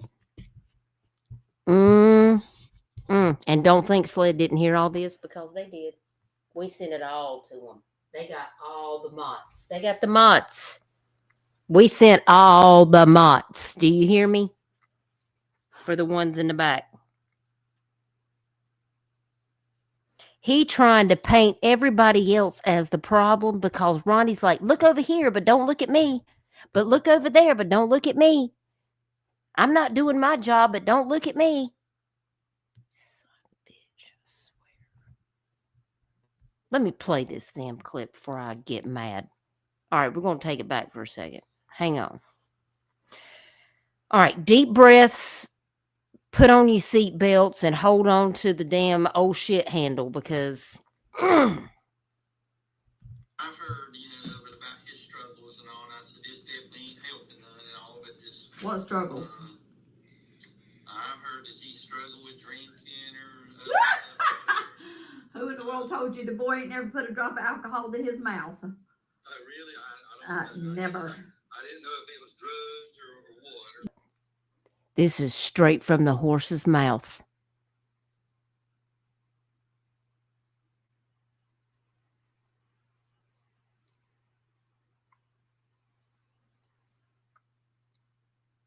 I appreciate y'all hanging out for me for this long to listen to these very important clips because there are lots of different facets to this case. This family has been harassed. People have said that Tyler is in Mexico drinking margaritas with another woman. That Tyler is on a boat because he wanted to leave this life and run away. Yeah. I mean, there has been all kinds of stuff, including what I told you that Shay asked me to read you. That they have received threats that people are going to come and chop them up and that they know where Tyler is and all kinds of wild stuff like that. And all of that has been reported to SLED and then has been reported to the FBI. And every time it happens, it's going to go to SLED and it's going to get reported to FBI. And trust and believe that person got a phone call and a visit.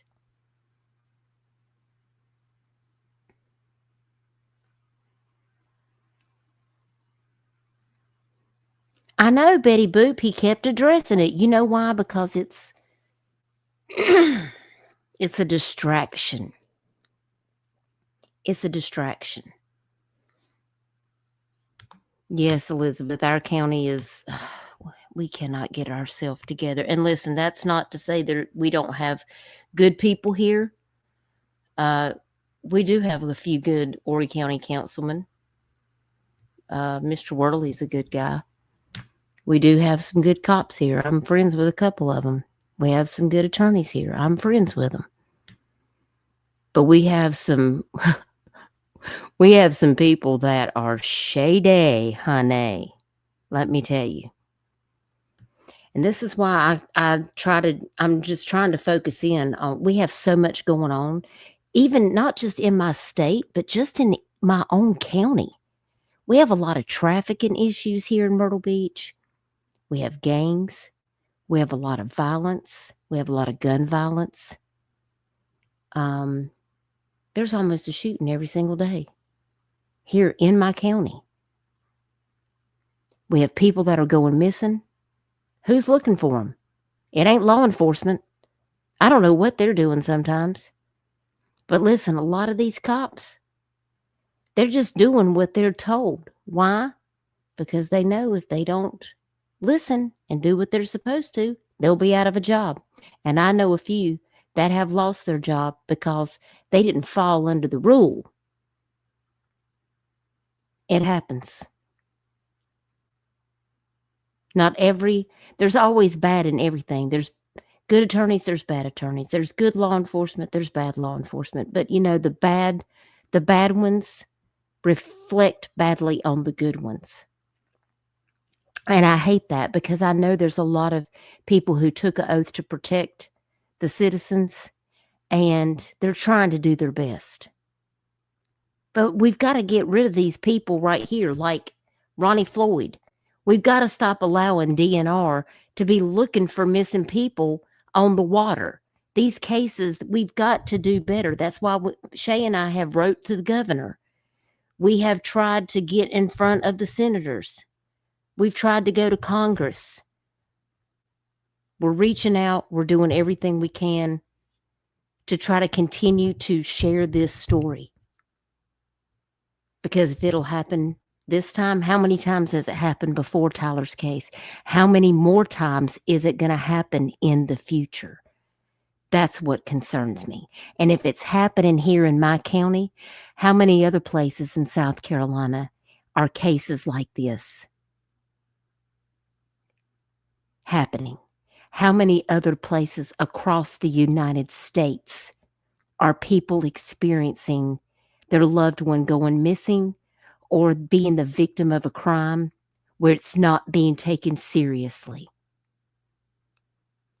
This is why we have to stand up and use our voices. The victims deserve to be treated with dignity and respect. The truth needs to be told, and people need to take this seriously. Now, I appreciate each and every one of you for joining me. Thank you, moderators, that stayed. I know there's other people that are live and have things going on. I do appreciate y'all spending 3 hours and 48 minutes with me. This was a long one, guys, but we're going to have a part 3 because we still got more to talk about. I know that seems crazy, but there is so much more that we haven't even touched the tip of. Next time, we're going to talk about these phone records, and I'm going to show you what real phone records from the phone company look like when you actually ask for digital forensics versus what made-up phone records look like when you have somebody just send you the edited version that they decide to send you. And then I want you guys to be here because I want to see your comments so I can highlight them to know exactly how you feel about it. Because if you had a person missing and this is what law enforcement did to you, I'm sure you would not be very happy about it. The truth matters. Tyler Doyle matters. His family matters. And we will not stop fighting for justice. We will not stop fighting until the truth comes out and his family can have some type of closure. So on your way out tonight on the Dutch bus, turn in your Dutch bus pass. Make sure you hit that like button. Subscribe to the channel if you want to get notified on my future live streams and any uploads that I do. Make sure you follow me on Facebook at Dutchess Discussions. And I will see you guys next time. I'm going to get up with AJ and see if we can go ahead and schedule that part 3 so we can continue to lay out all of these receipts, talk about all of the facts in this case so you can become better educated. Because if it's happening in this case, you can damn well be sure that there's other cases all across the United States where there are things just like this happening. And we're going to continue to use our voice to stand up for what's right. I appreciate you guys. I hope everyone has a wonderful week. Make sure you take care of yourself, and I'll catch you guys on the next one. Bye, y'all.